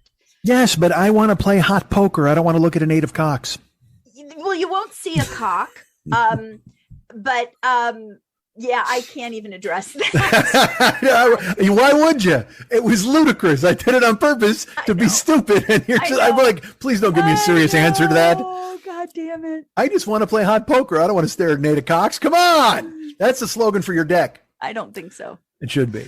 No. All right. So the neo burlesque. Chuck and I talked about that too. He goes, I want to shoot a deck of like real sexiness. And I said, I want to include men. And he went, okay. Men are sexy too. Yeah. Let's make a hot deck. Oh, wow. Chuck, come on. No, again. See, if you're in Florida, he can stand his ground on that, and he's got every legal right. No, stop it. Here's the thing about art, though. Sexy doesn't have to mean you want to fuck it. Sexy means it evokes sensuality and feelings in you. Doesn't mean you're gay, doesn't mean you're straight, doesn't mean you're bi. It just means you think humanity is beautiful. And I think that's awesome. Well, yes, and I agree with you, and that's lovely. But, So when you watch porn, do you never look at the men, or do you only watch girl porn? Because then I'm going to have a whole conversation with you. Define never. Porn has become, I don't know, porn is ridiculous now because every time you go on, you just like, it used to be like, hey, let's go watch people fuck. Now it's like, boy, I hope somebody's mom gets trapped in a fucking trap door. You know what I mean? Like, what? I can't believe my mom got caught in the dog door. Why don't I fuck her? It's porn has gone off the fucking rails. There's a lot of non-consent in porn. There was before as well, but at least there was a storyline so you could take yourself out of the fact that these are terrible people, I guess. Well, see, I don't need consent in my porn. Certainly consent in your porn can work. But, well, look, I've seen horrible porn with absolutely no consent that was not supposed to be seen. But I mean, again, though, if some girl gets caught in a bear trap and a guy's like, well, why don't you blow me while you're here? You know what I mean? Then you're like, all right, well, this is just silliness for a porno movie. Some people really get off on that, which makes me sad. Yes, exactly. Because then you finish on the right on her ankle in the fucking trap. Plug. Oh my God. You finish on her ankle in the bear trap. It looks great. 2-minute plug, and now we're trying to solve real problems. Look again. Let's go back to the 8 of cocks now. All right, so neo burlesque. There's no 8 of cocks. There's a 5 of cocks, and some jacks of cocks, and some kings of cocks. Well, then perfect. That works out for everybody. Go ahead and get your deck. I think there's like 8 men in the deck that I did. Well, 8 is enough, certainly. Yeah. So yeah, I mean, there's a little bit of everything. I've always felt that, life is a smorgasbord. See it all, love it all. You can appreciate it all, even if it doesn't turn you on. So it's just a bouillabaisse of flesh. Okay. Yes. That's not going to be my tagline, but yes, that is look, I'm helping. I don't know if you understand this. I am truly helping you. Bouillabaisse of flesh needs to go right on there. Along with you like hot poker and you like 8 of cocks, go ahead and buy this deck. All right, so Neo 3. It's not 3 words, but Neo Burlesque deck. Well, it is 3 words. It's Neo Burlesque, and burlesque is a word by itself. I know, but is it hyphenated? How's it spelled? No, I'm saying if people. It's neoburlesquedeck.com, all one word for the URL. Yes. That's what I was trying to get at. I want people to search it and find it, and I don't want them to be like, whoa, because you Google Neo, then you got fucking, you're all of a sudden you're at the Matrix, and you're taking the wrong pill, and you don't buy the deck, and nobody's happy. Or you're eating a steak with Joe Pantoliano, which is not bad. Oh, wow. All right, so you've got the so neoburlesquedeck.com. Yes. Is where we're trying to go. And you can make a donation or you can buy a deck. Decks are $35 shipped. 2 decks are $55 shipped if you buy the early bird, or $65 if that 100 sets of decks run out. And then there's 4 decks. Okay, and but if you people miss can the even first deck, you can buy a combo that gets 2 of the first deck and 2 of the Neo deck together. Which sounds sweet. That's what you really want to do, is and you want then, to get both of them. There's one other thing we have. They're uncut sheets. And so they're like 22 inches by 24 inches, I think. And it is every card displayed. And I'm going to put a picture up of it pretty soon so that you can see it on there. And you can hang it on your wall if you don't want to play cards with it. You can put all of these hot chicks on your wall and hot guys. That sounds amazing. I'm a little worried about uncut and men being involved in the deck. Nobody wants to look at an anteater while they're playing fucking baccarat. It's just not for me. I apologize. Maybe it isn't for you. It's for other people, and they want to see it. Maybe you people want to see an anteater while you're playing baccarat, while you're playing pai gow. You got a handful of foreskin. There's no below the waist fully naked. There's a couple very heavy implied gorgeous cards. Dee Dee Cupcake has her panties down by her knees. Gadzooks. It's just sexy. Love it. Knock kneed? Yeah, see the panties down, knock knee. You're gonna go a long way with that pose, boy. That's and here's something that hasn't been announced yet. Brace yourselves, kids. You guys are gonna hear about this before they even hear about it on Instagram. We're gonna have an add-on shortly, which is a topless 2023 calendar that has 13 of the performers in it, and that will be an add-on that once you go buy a deck, you can buy that as an add-on, and that will get shipped to your house as well. And all right. That is going to be amazing. I got to clarify something, because that sounds all right. There you go. Thanks for killing my build-up. Oh, I'm so sorry. No, it's okay. But that's exactly all I want to know, because there are sites I go to, and they'll be like, "Hey, here's 15 photos of this girl topless," and yes, but she's behind a lawn chair. You know what I mean? You're like, God damn it! No, these are photos where we literally were like, okay, so we're going to shoot this and we're considering maybe doing a topless deck or a topless calendar. Are you interested in being in that, or using photos for your OnlyFans if you want? And 13 of the performers, myself included, all went, that sounds like fun. Let's shoot and see what happens. And as soon as we hit 13, we went, we can make a calendar that is just going to be amazing. It's going to be more artistic. There won't be numerals and pips on it. It'll be photos most likely. Chuck is designing that right now as we speak. And we're going to be able to announce that in about a week. And that's going to be an add-on. Will this be more of a tool of the girl of the month for a tool calendar that I used to see in my uncle's garage? Or will it be more of a Varga feel? It will be more of a CB Summers feel. These are, like I said, these are gel lighting from the sides, and it's very artistic because body parts are lit in color and there's shadows and dimensions in it. So, I don't want to see a magenta anteater. I got to tell you that right now. There's no men in the deck. There's no men in the calendar. Got it. All right, good. We went all hotties. Not all hotties. We went all ladies. See what I mean? Where sometimes words just don't come to my brain properly. No, I like that word. All ladies for the calendar, and I'm really excited about it. I don't want to say who's in that yet, but go over, take a look at what we have. Follow us on Instagram, either at Burlesque Deck or at Neo Burlesque Deck on Instagram. All of the photos have been released now, and we're re-releasing some of them with the Too Hot for Facebook because we're afraid of getting banned on Instagram next. Well, you've been banned on Facebook, which I don't know if we touched on that. I am gone from Facebook until 5 days after my Kickstarter ends. I am so screwed on Facebook, and I still have what $14,000 to raise. So go buy a deck. Yeah, that would be sweet. Now let's talk really quick about what you just said. Kickstarter. And I think it's important that we get to that, because there are many different ways to fund out there. There's GoFundMe. There's, give me a buck, whatever the fuck. There's a million of them out there. But some of them, the way they work is if you do GoFundMe and you want $8,000 and you only get 6, you get to keep the 6. Not on GoFundMe. Oh yeah, on GoFundMe. Yes. Yeah, on GoFundMe. And so what I'm saying though is this is a Kickstarter campaign. Yeah. And I'll let you explain the benefits, but also the drawbacks of the Kickstarter campaign. So Kickstarter was set up so that I don't have to go out and find venture capitalists or angel investors or invest my own money, since I have none. I haven't worked for like 3 years now. So what you do is you put together your project and you pitch it so people can pre-buy it, and it's all or nothing. It's that either people will be like, I love this project, we want this project to fund, I'm going to put my money up now, and in September it's going to go to print, and then it's going to be shipped sometime in November, because you know, it takes forever to print, it takes forever to ship across the country, it takes forever to ship out. I am the one sitting in my house taking every deck, putting it in a box, writing a thank you note, folding it over, paying and putting the label on it. And I didn't include money for that because I want the deck to be made, but it costs a fortune just to buy boxes and the shipping to send the stuff out.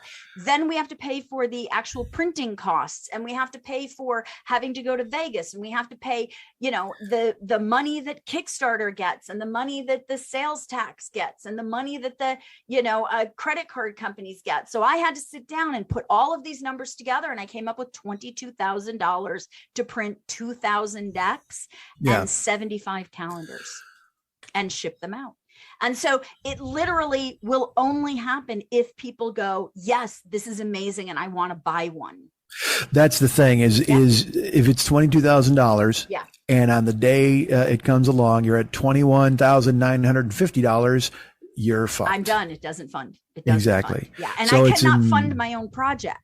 Right. So it's not like I can even wait till the end and be like, I'm putting that last $50 in. I can't fund my own project. Right. So, you know, it's really important that if you like it and you want it, that you go pledge immediately. Your card gets charged in September when it closes. Yeah. And then, you know, which is again, so then if by some ridiculous chance it doesn't fund, you're not charged. Yeah. If it doesn't fund, you don't get charged at all. It's just, it was a thank you and thank you. And again, I have friends who have bought one deck and pledged $50 because they threw some extra money in as well, which was really nice. So if you really like it, tip me, you know? Yeah. But also I will say this, I just, someone could give $20. Oh yeah. You can just make a donation. Yeah. They, you know, the deck is 35 and then whatever the calendar is going to wind up being and stuff like that. But if someone just was like, we want to help Lily along, you could easily give just $20 or something like that. And we also have an option that's called pick a card, and any card for $10 or $11, because it costs $1 to mail it. I will randomly grab one of the cards and just send you a single card from one of the decks. We're trying to get everything signed, but it's really hard when I've got 52 performers and they're all around the world at any given time. And that's a fantastic idea. I like that pick a card, which is really great. But folks, I got to warn you out there. If you're doing the pick a card an option, I got 3 words for you. 8 of cocks. So you probably want to go for the full deck. That's, I'm just going to tell you that right now. Nothing wrong with the 8 of cocks, certainly. But if that's your random card that you get, you might feel a little down in the dumps. So go ahead and get the whole thing, God damn it. And I will tell you, I have one level that is for people who really want to support me. And it is a $500 level with $50 for shipping. You get the artwork for the wall. You get, I think it's 12 decks. And you get 25 cards guaranteed signed. We will guarantee that we will get together pretty much half the deck because I'll sign one as well. And so that's like the big thing. And then you also get this really cool card case that has a keyhole cut out of it that is metal that holds your cards so they don't warp. And it's really cool because it's got that little keyhole peek through. Now I'm going to throw this out there, and it's going to instantly devalue your deck and all of the things that you're offering. And I don't mean for it to do that. But well, then don't throw it out there. But listen to me. It's very important. What? If any of you who listen to the 40-Year-Old Boy podcast buy a deck, an actual deck, like the $35 deck, and I'll give you a call. You can include your phone number with Lily or whatever you want to do. I don't know if that means anything to anybody anymore. It used to when we used to do Mike, give me a call at gmail.com. Can I up it? Sure. Yeah. Can we do a Zoom together with him? You know what? That was going to do that for the $500 thing. Oh, like if somebody bought that whole big thing, not at all. That's okay. But you know, maybe you're smarter to say for each deck we can Zoom them. I would happily do that. I will Zoom you while I'm packing it and talk with you and Mike while I'm packing your. Well, I'll tell you this: if you do the $500 thing, all right. How about this? Okay, I got this. How about what this? What are you gonna do? No, I got a good one. I got a good one. If anybody out there does the $500, what is it again? What comes with the $500 deck? $500. I don't have it in front of me. I want to say it comes with 12 decks. It comes with the wall. It comes with 25 signatured cards, and it comes with the topless calendar. The metal. Oh yeah, and a calendar will be in there too. Yeah. Okay. Yeah. I will personally deliver that to your house. I will fly, not international. Can't do international, but anywhere in the continental United States. If you buy the $500 package for this, I myself, and if Lily can come, she will, but I myself, I will personally deliver this to your house. So there you go. If anybody buys the $500 package, I will, and you don't have to fly me. I will buy tickets. I will fly to where you are. And it could be as simple as me landing, taking a cab to your fucking house, handing it to you and going, thanks, and heading back to the airport. Because I don't know if I'm buying a fucking hotel room or whatever the fuck. And again, I truly don't know if this means anything to anybody at this point because I've burnt all the goodwill I could possibly burn in the past fucking year. But anybody who buys a burlesque deck for $35 from Lily, and you got to mention me and the 40-Year-Old Boy podcast. Lily and I will do a Zoom, like maybe a 10-minute Zoom to thank you. Anybody who does it, $35 deck, we will do a Zoom with you together, answering questions, talking to you, whatever you want, and we'll record the audio, send it to you, whatever you need. But if you buy the $500 package, I personally will fly anywhere in the continental United States and I will deliver it to you. And I may work Canada in that as well because I like going to Canada just because it's fun. So yeah. So there you go. We'll throw those on the table. So anybody buy? Go ahead. One last thing that I forgot. We have shipping set up to only ship in the United States. Okay. If you are out of the United States, you can buy this. We will just have to bill you whatever the additional shipping is before we can send it. So I'm okay with you buying it anywhere except Italy. You can't send cards to Italy for some reason. You can't send playing cards to Italy. But well, that's a Mussolini Put thing. your address in, and all I will do is I will email you when it's done, and I will say I need this much extra to send it to you because I can't. I couldn't. There are too many countries that cost too much money, and doing all of the variations, I was like, I can't break down all of these shipping options. And I want to just charge you for actual shipping. So you can buy it anywhere. And that the other thing is, I don't know if there's a place for you to put in that you came from 40-Year-Old Boy. But as soon as you pledge, send an email to burlesquedeck@gmail.com or send it to the Ask a Question and say, hey, I came from the 40-Year-Old Boy, and I will make sure that you get that prize as well. We send an email out to everybody before we ship it to confirm your shipping address and make sure there's nothing else we need to know. So we will contact you to find out. Yeah. So and there you go. If anybody wants to buy a deck, Thank you. We'll do a Zoom. Well, of course. Well, I can only hope it helps. I don't know if it will. It's funny you mentioned about shipping internationally.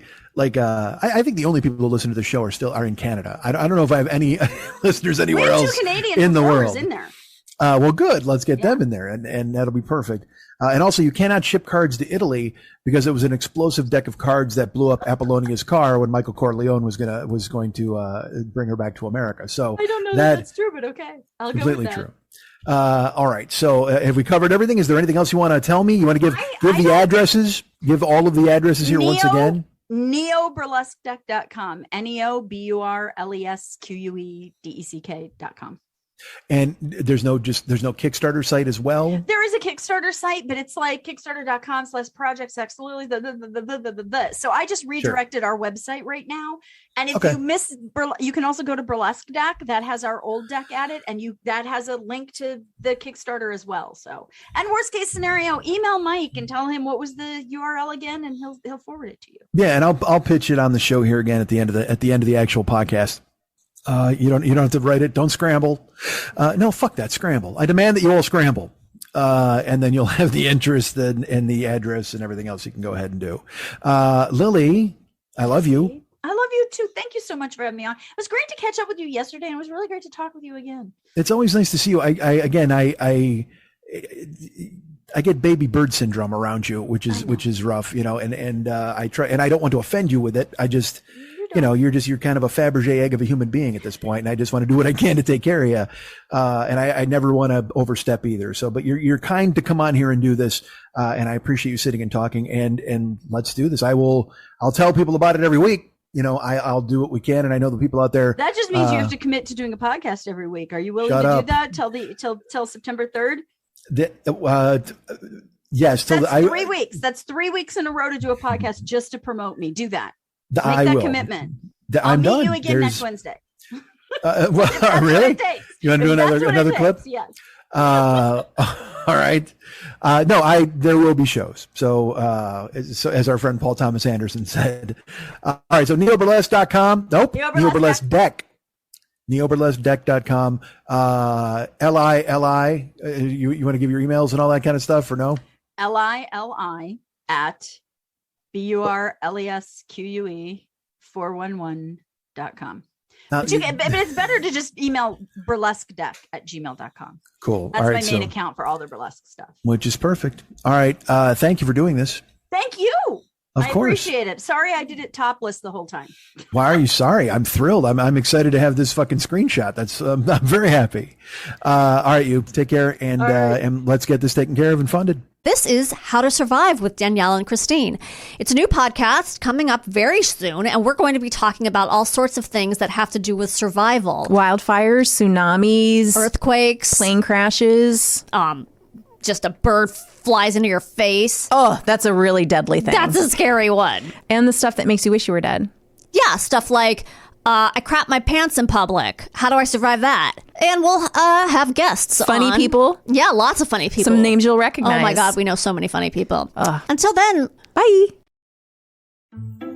Hi, this is me, Michael Ian Black, very famous, and I'm back with an all-new season of Obscure. New book, new location, new ways for me to mansplain literature. This season, I'm reading Wuthering Heights, and what are you reading? Nothing. So join me for laughs and semi-smart conversation. Find Obscure by Michael Ian Black wherever you listen to podcasts, and follow us for new episodes weekly.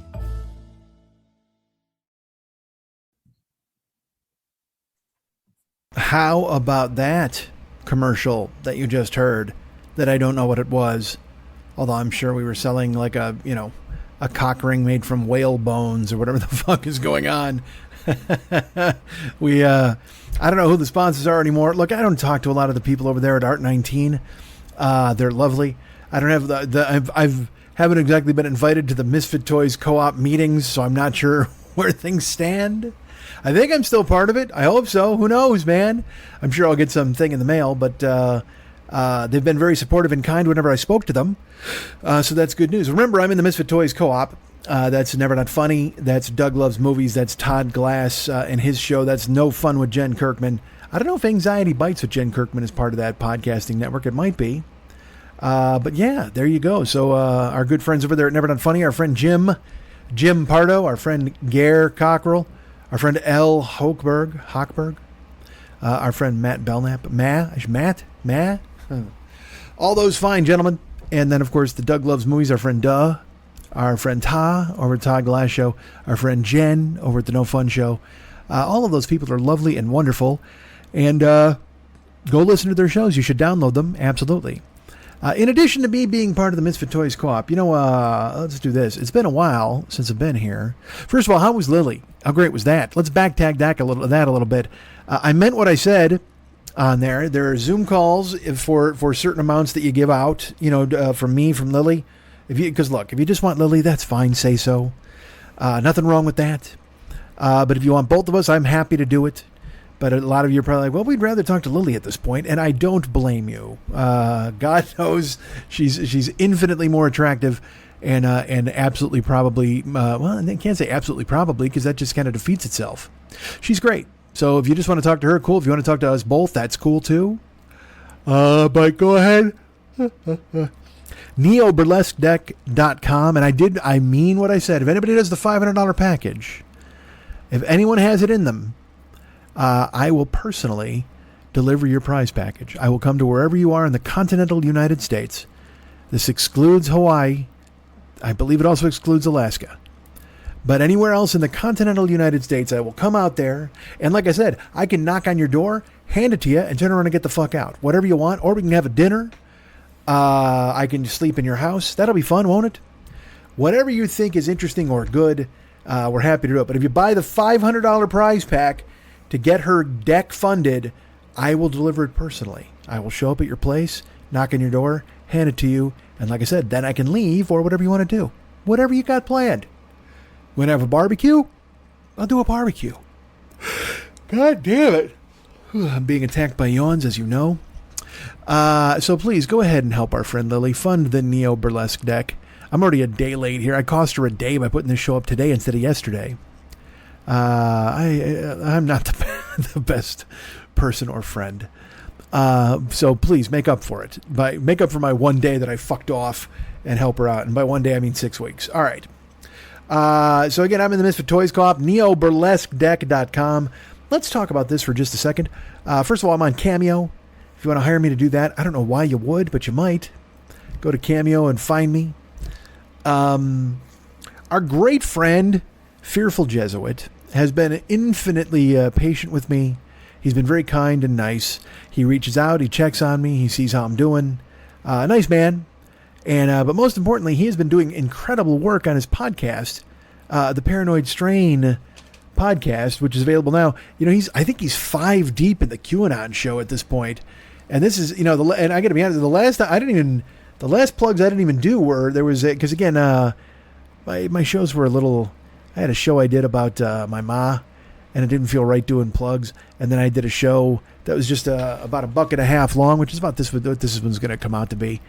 But yeah, he did the final Secret Societies episode with motherfucking Jim Mars, who got it done. That's a fantastic show. You'll hear about Robin thinking the Illuminati. And look, I'm 5 behind there. You don't want to even hear that.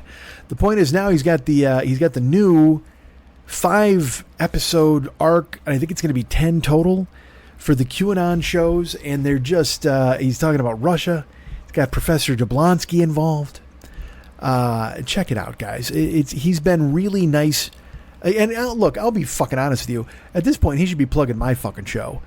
Because I'm sure he's gone through the fucking roof, and I'm, as I've mentioned, under 4 mattresses with a P. But he's nice to pretend that there's still some sort of benefit I can give him by talking about his show on here. So I tell all of you today, even though you're already probably still listening, go listen to the Paranoid Strain podcast, available where you get your finer podcasts, and leave a review if you can, or send him a note, an email, just to tell him how good the show is. Yawn. As I've mentioned, he's usurped me in your hearts and minds, and rightfully so. He should. Again, he does amazing work. But they'll tell him to give me a plug on his goddamn show. Try to get some of these fucking hooded weirdos to listen to me. Hooded weirdos? Is that who he has? That's his audience. That's his audience, the hooded weirdos, and you. Which was a film strip I saw in high school. Hooded weirdos, and you. Our great friend Fearful Jesuit does the Paranoid Strain podcast, and he does it extremely well. Check it out. Now available in the iTunes Store, Spotify, and wherever you get your great podcasts. Check it out. In addition to that, as long as you're looking for podcasts, and again, this is another guy who should just be plugging me at this fucking point. Our great friend David Mex Hernandez, whom you know, he does his podcast called the Phlegmcat Podcast, PHLEGM. CAT podcast. That's 3 words. And then do I have to spell, fuck you, yawns. Do I have to spell the? Maybe I'll spell the THE, Phlegmcat podcast. And he's in there and he's singing, about the Muna and the Juna and the Springa.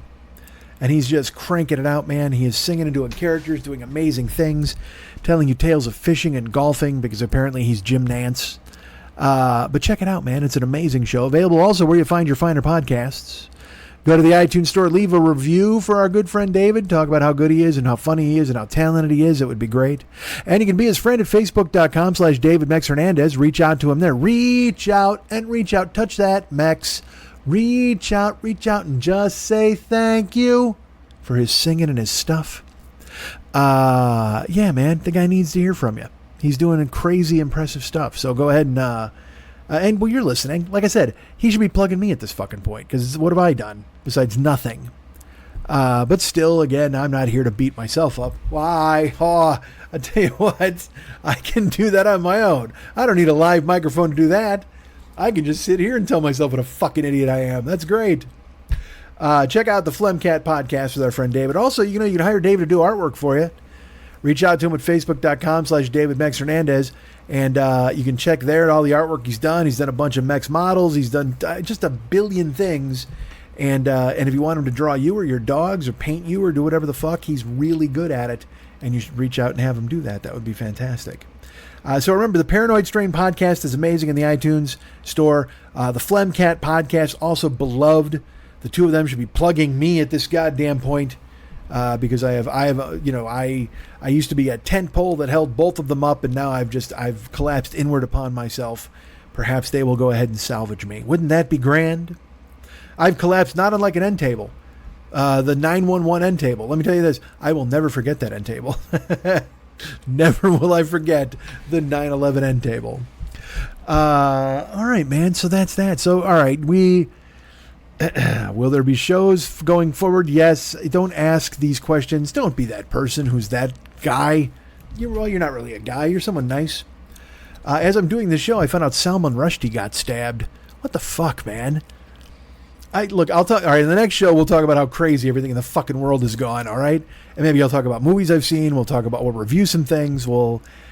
Because I'm trying to pivot and figure out what the fuck to do and talk to you guys about stuff. And you know what? Fuck it. I'll just tell you this because this happened to me. I can't tell you this next week because it won't be fucking real because it happened fucking yesterday. I used to drink bottled water all the time. Why? Because am I bougie, ratchet? I think so. Sassy, bougie, ratchet, classy. I don't know what Megan Thee Stallion says, but I'm close. I'm right in the neighborhood. I would buy bottled water because when I would drive people around Uber style, I would have a cooler in the car, so I had waters all night long. All night long, all night. All night. I was hydrated all night long with Lionel Richie in the cars. I listened to I should have sang the cars because I was in the car, but I went Lionel Richie instead. And so I would be hydrated because I would carry all of these waters with me. And then when I'd go to poker, I'd bring my cooler over there and get my balls busted by everybody. I'd be like, hey, what? It's water, what? So I'd drink bottles of water. And then the pandemic came and the world ran out of water. I don't know if you remember that. People were dying of thirst for fucking miles and miles. I had to step over bodies just to go to try to find anything I could. And eventually, speaking of water, can you hear my squishy eye? That's my eye. It's my finger in my eye. I hope it's making a noise. All right. That's my left eye. Let's see if my right eye does it. Not really. A little. All right. Now both. A concert. There's this squeaky eye concerto. All right. I used to buy bottled water. Pandemic came. World ran out of bottled water. Ran out of bottles, ran out of water, ran out of both. So I found myself at a crossroads. And I wasn't going to work out, so I didn't really need the water, but I drank water in my house. And so then I went, well, I guess, you know what, I got a sink. And I'm not one of these guys, because I know dudes who are like fucking squicky about the sink. You know what I mean? They're like, no thanks, not interested. I'll drink. I mean, I won't drink out of a toilet, but I'll drink pretty much anything else. I'll drink right out of the goddamn sink. It doesn't matter to me. Like when I go to poker, all right, here's a fucking story. This truly happened. Not even a story, just fucking anecdote. I went to I go play poker with my friends at Chip's house, and Chip has a Brita pitcher, okay?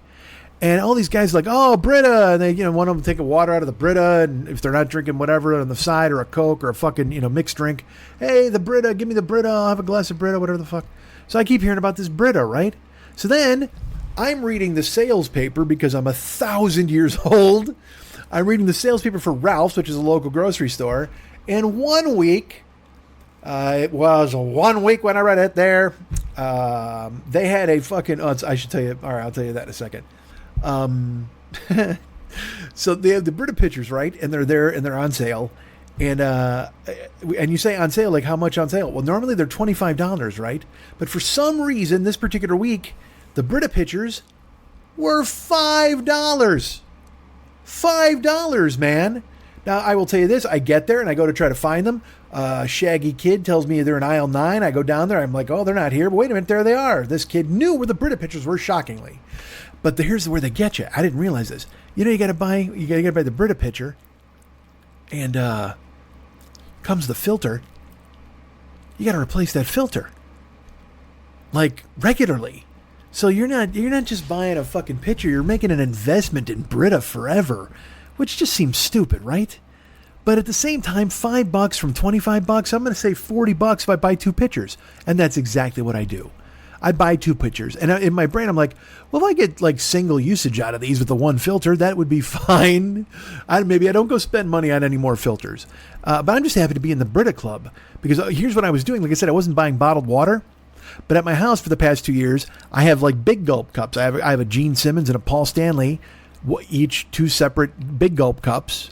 And now I have a souvenir cup from seeing Batman. I have a Batman cup. So I rotate them. 1 week it's Paul Stanley. 1 week it's Gene Simmons. 1 week it's Batman. Not unlike when I was 10 years old. Hey, man, I love Batman. Wait, I love Kiss. So I've got these cups to drink. And so over the pandemic, I drink ice water in my house all the time. I put 10 cubes of ice in a big gulp cup, and I fill it with cold water from the tap. And let me tell you something. I'm sated. I'm fine. I'm hydrated. Everything's good. I'm drinking the water, and I think to myself, you know what? I don't need to buy any more fucking bottled water ever again. And I didn't tell you this part. I deviated. I buy the Brita pitchers, right? And I get them to my house, and I take a photo of them. I'm so excited. I take a photo of the Brita pitchers, and I send it to my poker chat, my poker round table, and I'm like, look who's in the Brita Club. And the first text I get back is from my friend Pat, and he just goes, Brita fucking sucks. It's all about Crystal Clear. Or some other brand name. And nobody else chimes in. Nobody else says, hey, Pat, what the fuck, man? It's just radio silence. So I write and I go, I thought you all loved Brita. And everybody's like, no, Chip loves Brita. And that's what he has in his time. But, Crystal Clear is the way to go, or whatever. And I'm like, Jesus fucking Christ, I just wasted $10. I wasted $10. Because I don't give a fuck about drinking fucking water out of the tap and with ice. But I thought, because again, I don't know what it does. Because here's the bottom line. I thought the Brita would save me from dust. Because my house is dusty, okay? Like, I'll drink water out of my big gulp cup, and it'll be almost chalky on the first sip if I let it sit. If I fill it and I put cubes of ice in it, it's fine, it's water. But then it almost gets chalky about halfway down the cup because my house, for some reason, is so fucking dusty. You can actually put your finger in to the cup and swipe up and leave a finger track. And I don't know if that's like chlorine in the water. I don't know if that's fucking fluoride. I don't know. Look, I listen to, you know what? Jesuits podcast should do a fucking segment on the water at my house. I don't know what the fuck it is. Okay. But I will tell you that every morning when I wake up, I look into the cup and, cause there'll be water left over and there'll be some grit in the bottom of my cup. And I don't know where the fuck, again, I don't know what that's coming from. I don't know if it's some fucking sediment. I don't know. But all I can think of is that's in my lungs. So if I get the Brita, it's not in my lungs. But then I get the Brita, and the first thing I hear is fuck Brita. And I'm like, wait, what the fuck? So I'm not kidding. Like a fucking scolded child, I put the Britas in my cabinet on the top shelf. I haven't even taken them out of the plastic.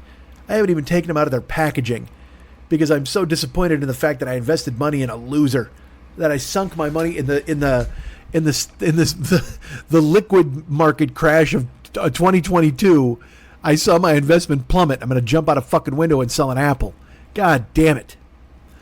So I got whatever cups of water. I'm fine. I'm like, I drink cups of water all the time. But here's my strategy, because also I grew up poor. You're going to laugh at me, but it's true. I grew up poor, so I do things differently sometimes. Like I'll buy 8 bottles of shampoo just in case I run out of money. So I'll know that for the fucking next 6 months, I'll have clean hair. Isn't that strange? Yes, but it's embedded in my DNA because I was a poor guy. I will use my deodorant down to the bones. And I don't care. I'll be putting it on and you'll be here going like the plastic's gouging into my skin, but I'm going to get the last bit of that speed stick out of there. Why? Because I am goddamn poor. So poor. So I'm like, it's just, and again, I'm not even really that poor. I'm not as poor now as I was when I was a kid, but I'm still, you're still, you don't want to waste any money. So I try to do what I can to stretch it out. Now, am I one of these fuck bags who saves his little soaps and then crunches them together into a bar of soap? Yes, I am. I am that fuck bag. I was for a while. Especially during the pandemic, I was saving all my soaps. Saving all my soaps for you. And I would crunch them together. I'd get them wet, and you squeeze them in your fist. Like Spider-Man, or not Spider-Man, Superman turning coal into a diamond. I'm turning soap into more soap. It's got to be the same flavor soap. You can't crush an Irish Spring into a fucking... a bar from Kiehl's. Yeah, I'm not making mutant hybrid soap. All right, I'm making I'm just making more zests. Okay, you can't do this with the good soap. With the fucking fly by night soap. Go ahead. So I did that to the pandemic, and then all of a sudden I was like, I made a conscious decision. I go, you know what? Fuck this. I'm not doing it. You're gonna laugh, but I don't make my squishy soaps anymore. I don't make the Frankenstein soap. However, I also can't bring myself to throw away the little wafers of soap. So I throw them in a bowl. I have a bowl in my cabinet where I keep my toiletries, not my fucking kitchen cabinet.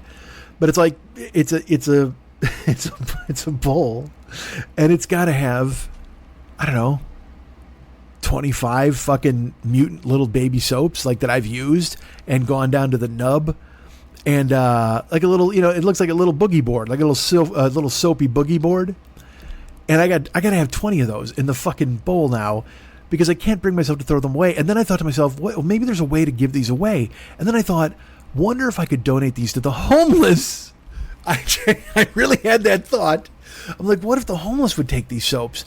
And then I thought, you fucking psychopath. Like a package of soap is $4. Go buy the homeless real soap. Don't give them shit you've been rubbing on your balls for the past fucking 6 weeks. What the fuck is wrong with you, man? But I genuinely, at first, because I thought it was a good-hearted, nice thing to do. I'm like, here we go, baby. But it was just as disillusioning as the Brita campaign that I had to endure. I realized, oh man, what are you doing? You're gonna give people fucking used soap? But I thought maybe they could boil it down Fight Club style and turn it into different soap. I don't fucking know. What do I know? And also, look, let's be honest, homeless. You're fucking sleeping in a goddamn gutter. You got a pillow for a puddle or a puddle for a pillow. Are you really in any shape to turn down my offer of a goddamn credit card of soap? I don't think you are. Take this and get clean. Or at least part of you, Solomon Grundy.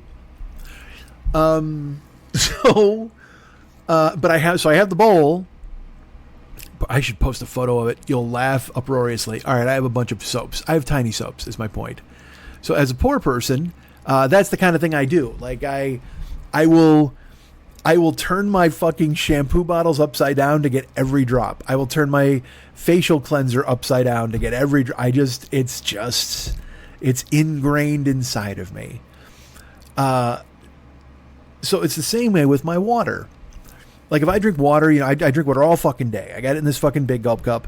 And then by the end, say I go to bed at night or at 8 in the morning, like I have been doing, and you go to bed super late, and I haven't finished my water yet. So here's the thing. I could dump that water down the sink, right? Couldn't I? I probably could. But here's what I do, because I'm fucking weird.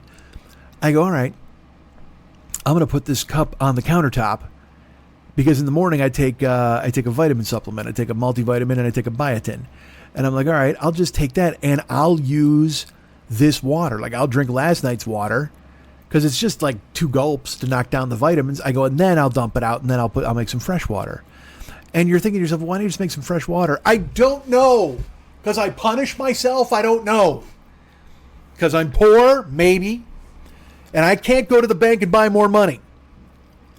So I often have a cup that has like fucking, a third it's a third filled with water. It's a big gulp cup, so that's still a decent amount of water, but it might be a quarter full, whatever. But I leave it on the countertop, and in the morning I get up, I get I take a shower, brush my teeth, whatever, then I get the vitamins, I bang it back, and then I start my day with some fresh waters. So yesterday I wake up, and I will tell you, so again, the danger of that is, like I said, dust gets in the cup. You can literally swipe. How some asshole will go by your car if you haven't washed it. It'll be right, wash me on the window. You could literally wash me on the inside of this cup from whatever mystery powder is floating around in the goddamn California reservoir. So yesterday, I wake up and again, I'm very busy. It's a Thursday. I have to get very busy pretending I'm going to do a show that day and hating myself when I don't. And so I go into the kitchen and I'm like, all right, I'm going to take some vitamins clearly after I take my shower. It's Thursday, so I got to shave. It's a shaving day. I shave Mondays and Thursdays. I maintain my sanity by having certain things that I do certain fucking days. So I take a shower, I shave. Also, I got a Twitch stream. Oh, I got to tell you about that. Well, I'll tell you in a second. Well, fine, I'll just tell you now. I Twitch stream every day. And you're like, hey, fuckhead, why aren't you doing a podcast? I know. But I still Twitch stream every day. And people come and watch me. Like the lovely and talented Murph and our great friend Jason, our friend Scott, and Luna Copernicus. There's so many fun people on Twitch who come and watch me go ahead and stream. And it makes me very happy. So you can check me out at twitch.tv/the40year-old boy. It's the 40-year-old boy's Twitch channel. The super angry guy, Gene, happy good time twitching hour that's never just an hour. Tune in. I've been doing cowboy shit for a whole fucking year. 8 months. And then in addition to doing that, I'm completing the story. I'm trying to get all the neckerchiefs I could possibly get. Oh, man, I want to shoot the cougars. I want to do all that. Oh, I'll tell you. All right, guess what I did? Here's what I did the other day. This was fucking terrible. I'm on Twitch. Maybe this will get you to tune in. I don't fucking know. I'm on Twitch. And, all right, fuck. Before we do that, I will... All right, let me write that down so I can't forget it. We're spinning off a lot here. So I'll tell you about Twitch in a second. So I wake up yesterday... And I take a shower, and my chopper. I brush my teeth before the shower, because then I put mouthwash in my mouth, and I rinse my mouth while I'm washing my hair. You don't care about my shower routine, other than the fact that I save baby soaps. Baby soaps, do do do do do. Baby soaps, do do do do do. Baby soaps, do do do do do. Baby soaps. And I come into the kitchen, and I grab my cup of water. And I grab the vitamins and I drink, and it's extra chalky for some reason. I'm wondering if it's because I had new blinds put in. I'm like, all right, is there some sort of residue? But then I swallow, and then I have to. All right, I put in the vitamins in my mouth, and then I take a big gulp of water, and then I have to take a gulp to back it. You know what I mean? It was like a pickleback. Like you just got to take a second big gulp to clear your throat and get the fucking vitamins down, because even though you've just brushed your teeth and your mouth might be moist, vitamins will stick, and the multivitamin's kind of a horse pill, whatever the fuck. So I pop out the vitamin, and I'll tell you this, because again, you must know everything about me. I open the fucking multivitamin, and I shake it out, and I have to shake one out. If two come out, they go back into the jar, and I have to reshake it, and then I have to dump one out, because obviously those two were friends. If two vitamins come out of the jar, they're friends. They go back into the jar. And then we shake it up again, and we do the shake again until one vitamin comes out. Same thing with the biotin. If anybody comes out with a pal, I can't eat that because I'm only eating one, and I don't want to break up a friendship. So the vitamins go back into the jar.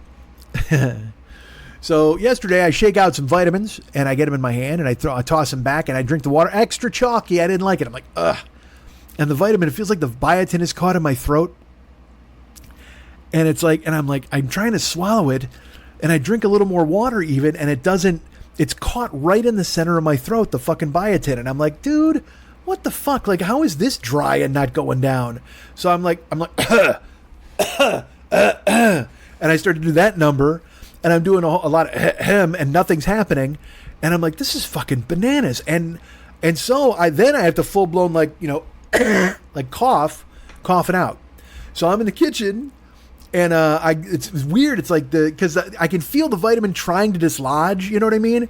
But I can't get it. Even as much water as I pour down there, it's not going down my throat. And it's kind of caught in my throat. It's just like nasty.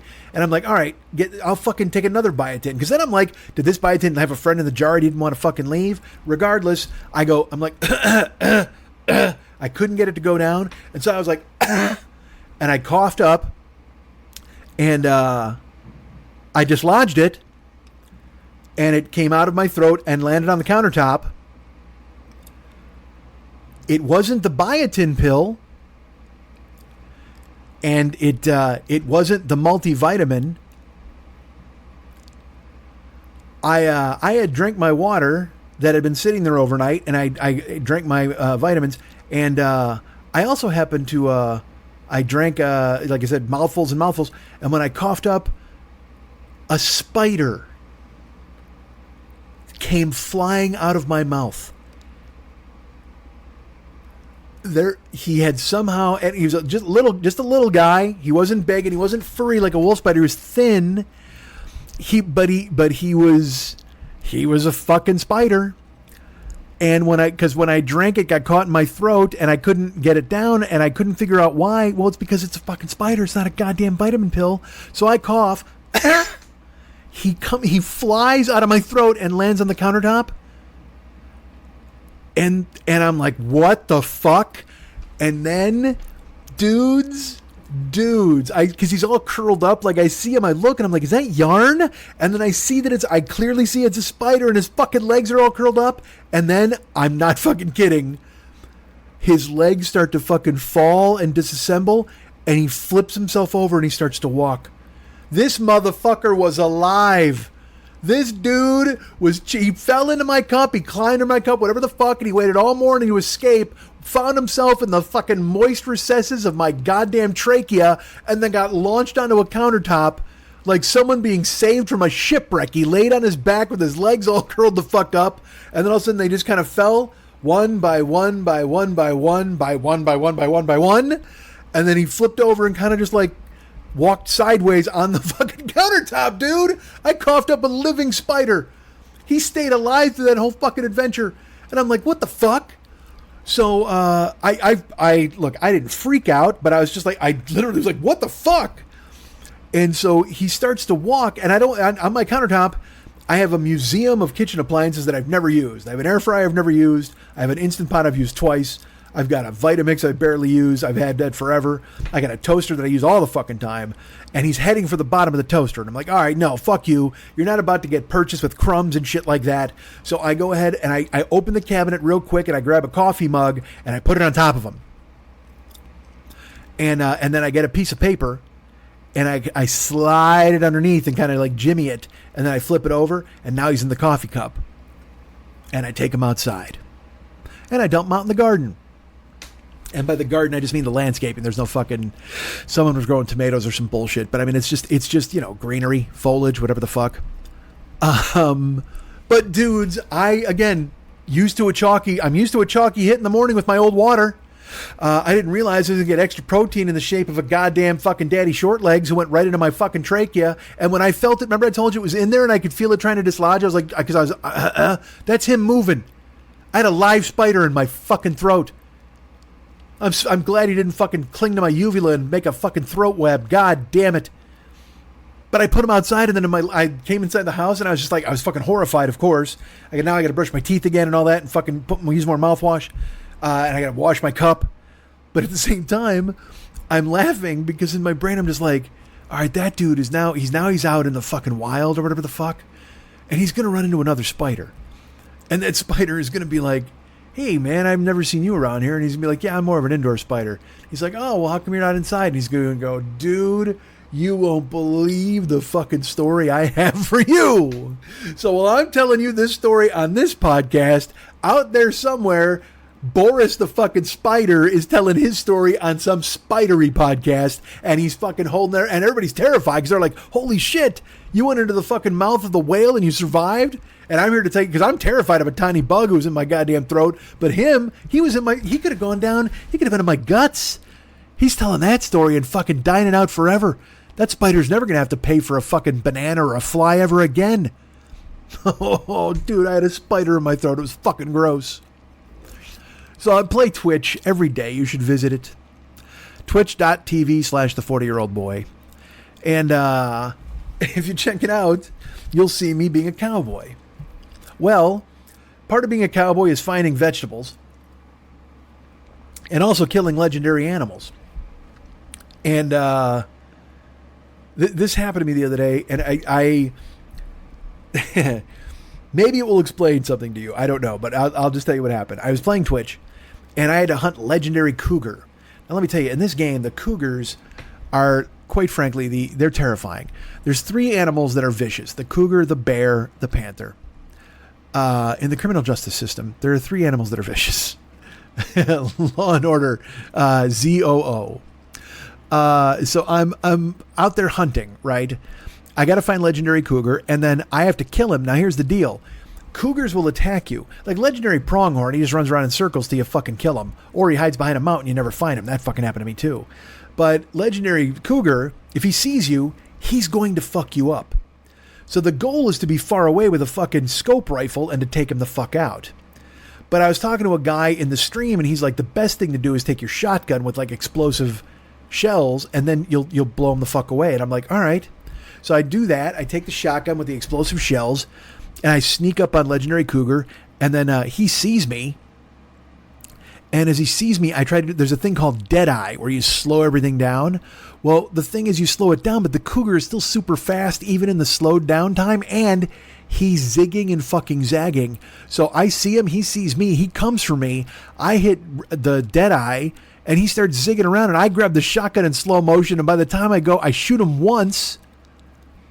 And it kind of knocks him for a loop, and then the Deadeye ends, and then I try to grab it again, but instead, in my haste, I go to grab a second rifle that I brought with me, which was dumb. Instead of getting rid of the fucking shotgun, I should have just used it. But because of my thumbs were flailing, because I knew he was going to attack me, I flustered. And sure enough, as I go for the other rifle, the cougar gets up, and he just fucking mauls me, jumps right on my shoulders, and bites my throat out, fucks me up, leaves me dead. Brutal. And I'm settling in now, because I'm like, well, this is going to be a long fucking hunt. Because now I have to leave.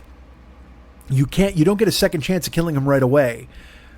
Because he's a legendary animal, he only spawns at certain times. This is video game talk. If you watch the channel, you'll fucking understand it.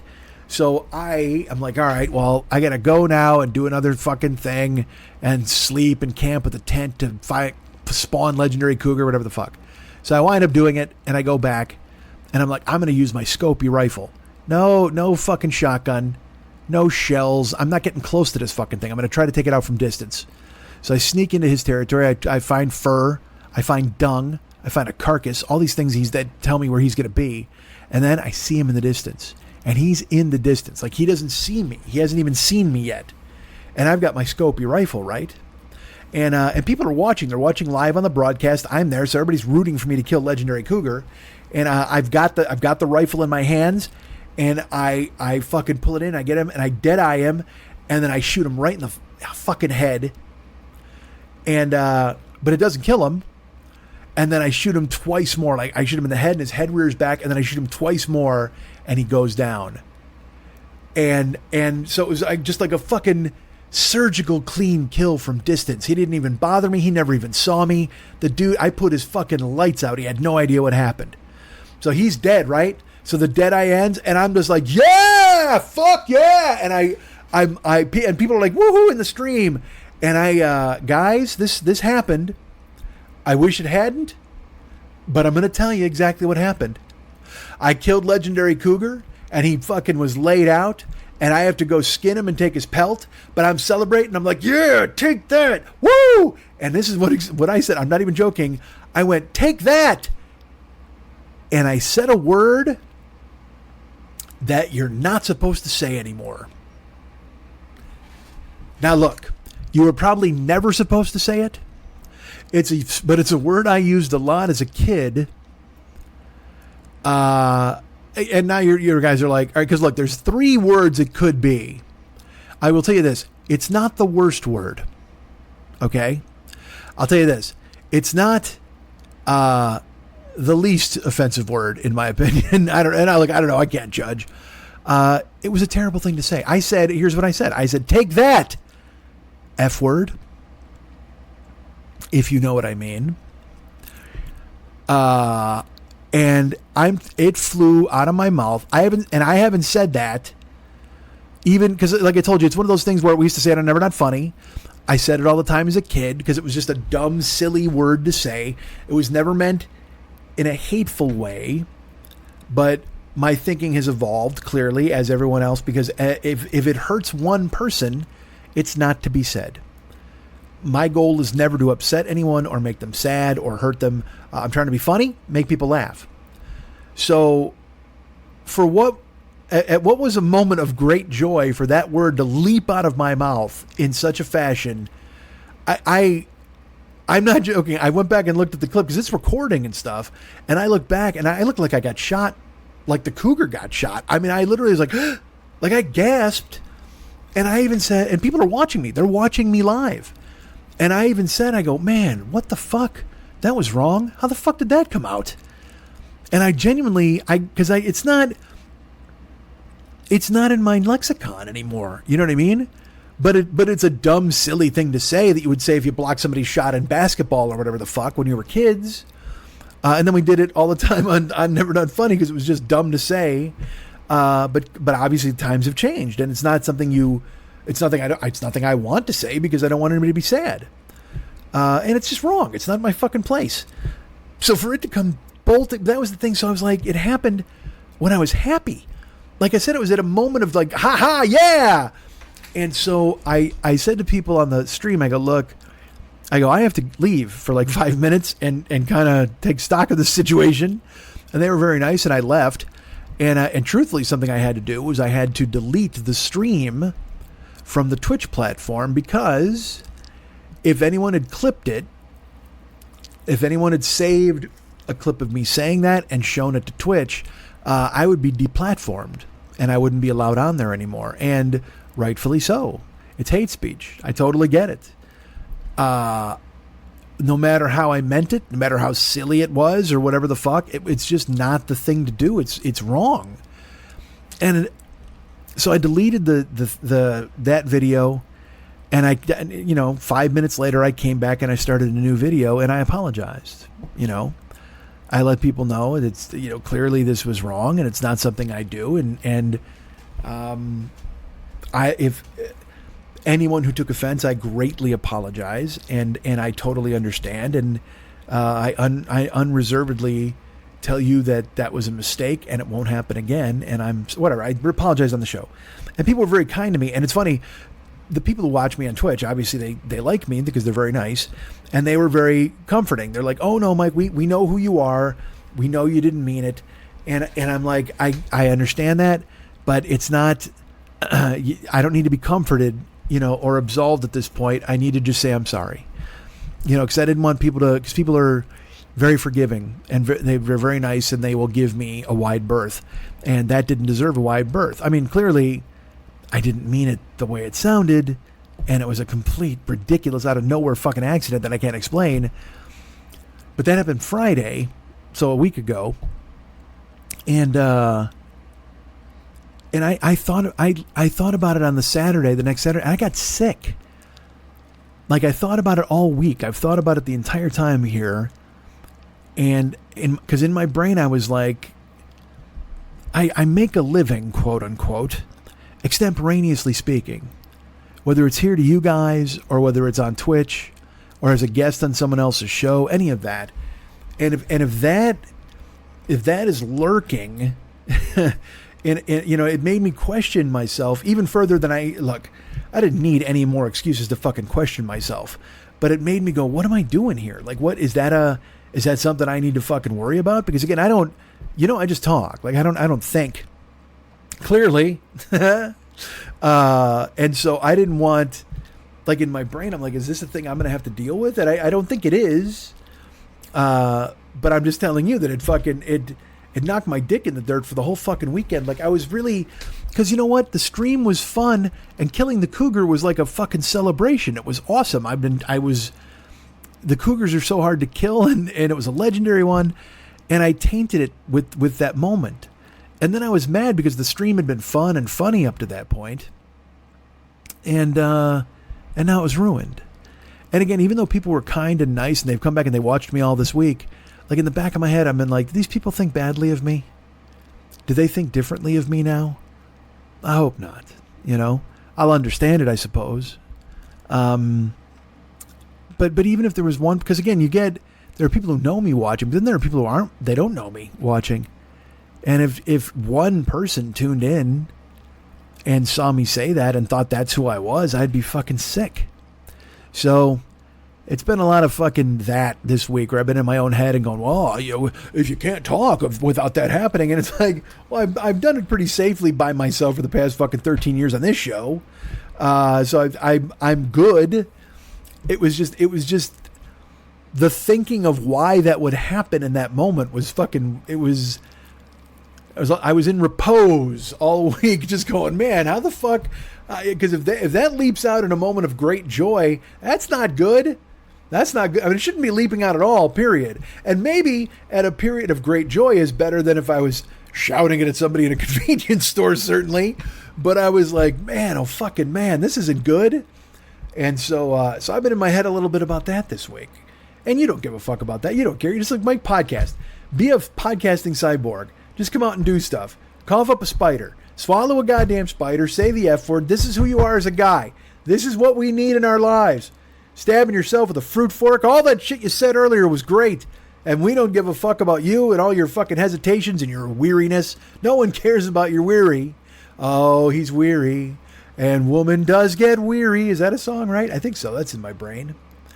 So, yeah. All right. So, that happened, man. And it won't happen, I don't think. If it does, I'll have to end the podcast. I'll be like, oh, guys, I'll be back in 5 minutes. Although now that I think about it, if I did it on the podcast, I guess I could just kind of stop the podcast and erase it, right? Couldn't I do that? And also, but the worst part now is now you guys are thinking to yourselves, wait a minute, what if he said it 100 times on this show and we wouldn't even know because he's editing the goddamn thing? Well, I can assure you, I have not said it. Not even once, let alone 100 times. But you're welcome to think whatever you'd like. You know what? I like that mystery. I like you guys. Well, I don't like that kind of mystery, actually. Hey, is this guy a total hateful douchebag or not? That's not much of a mystery. That's more of a, Jesus, do we hate this guy or not? And I can understand whatever you want to do. If you wanted to hate me or not hate me, I guess I'm on board with all.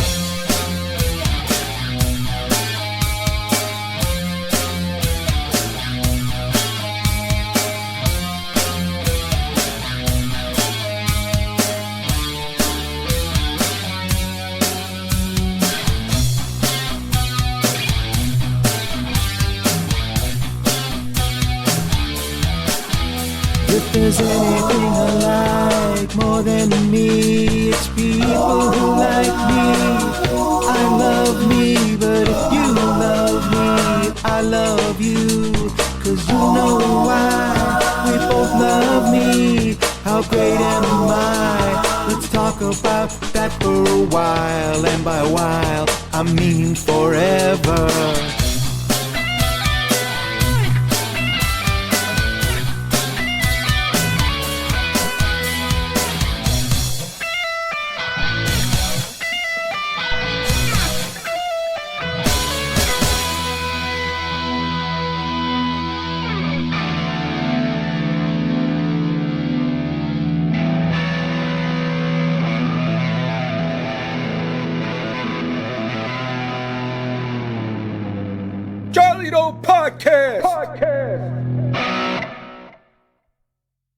Hi, I'm stand-up comedian and sex symbol Tig Notaro.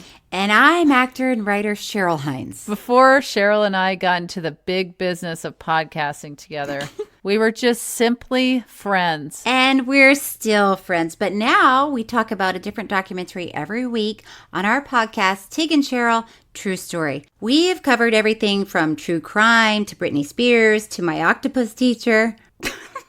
I'm just laughing because My Octopus Teacher was crazy.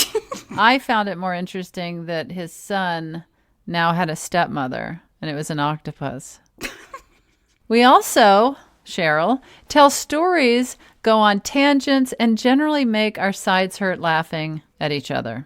So whether you love documentaries or just want to hear us slowly lose our minds, check out Tig and Cheryl, True Story, wherever you get your podcasts. All right, cool.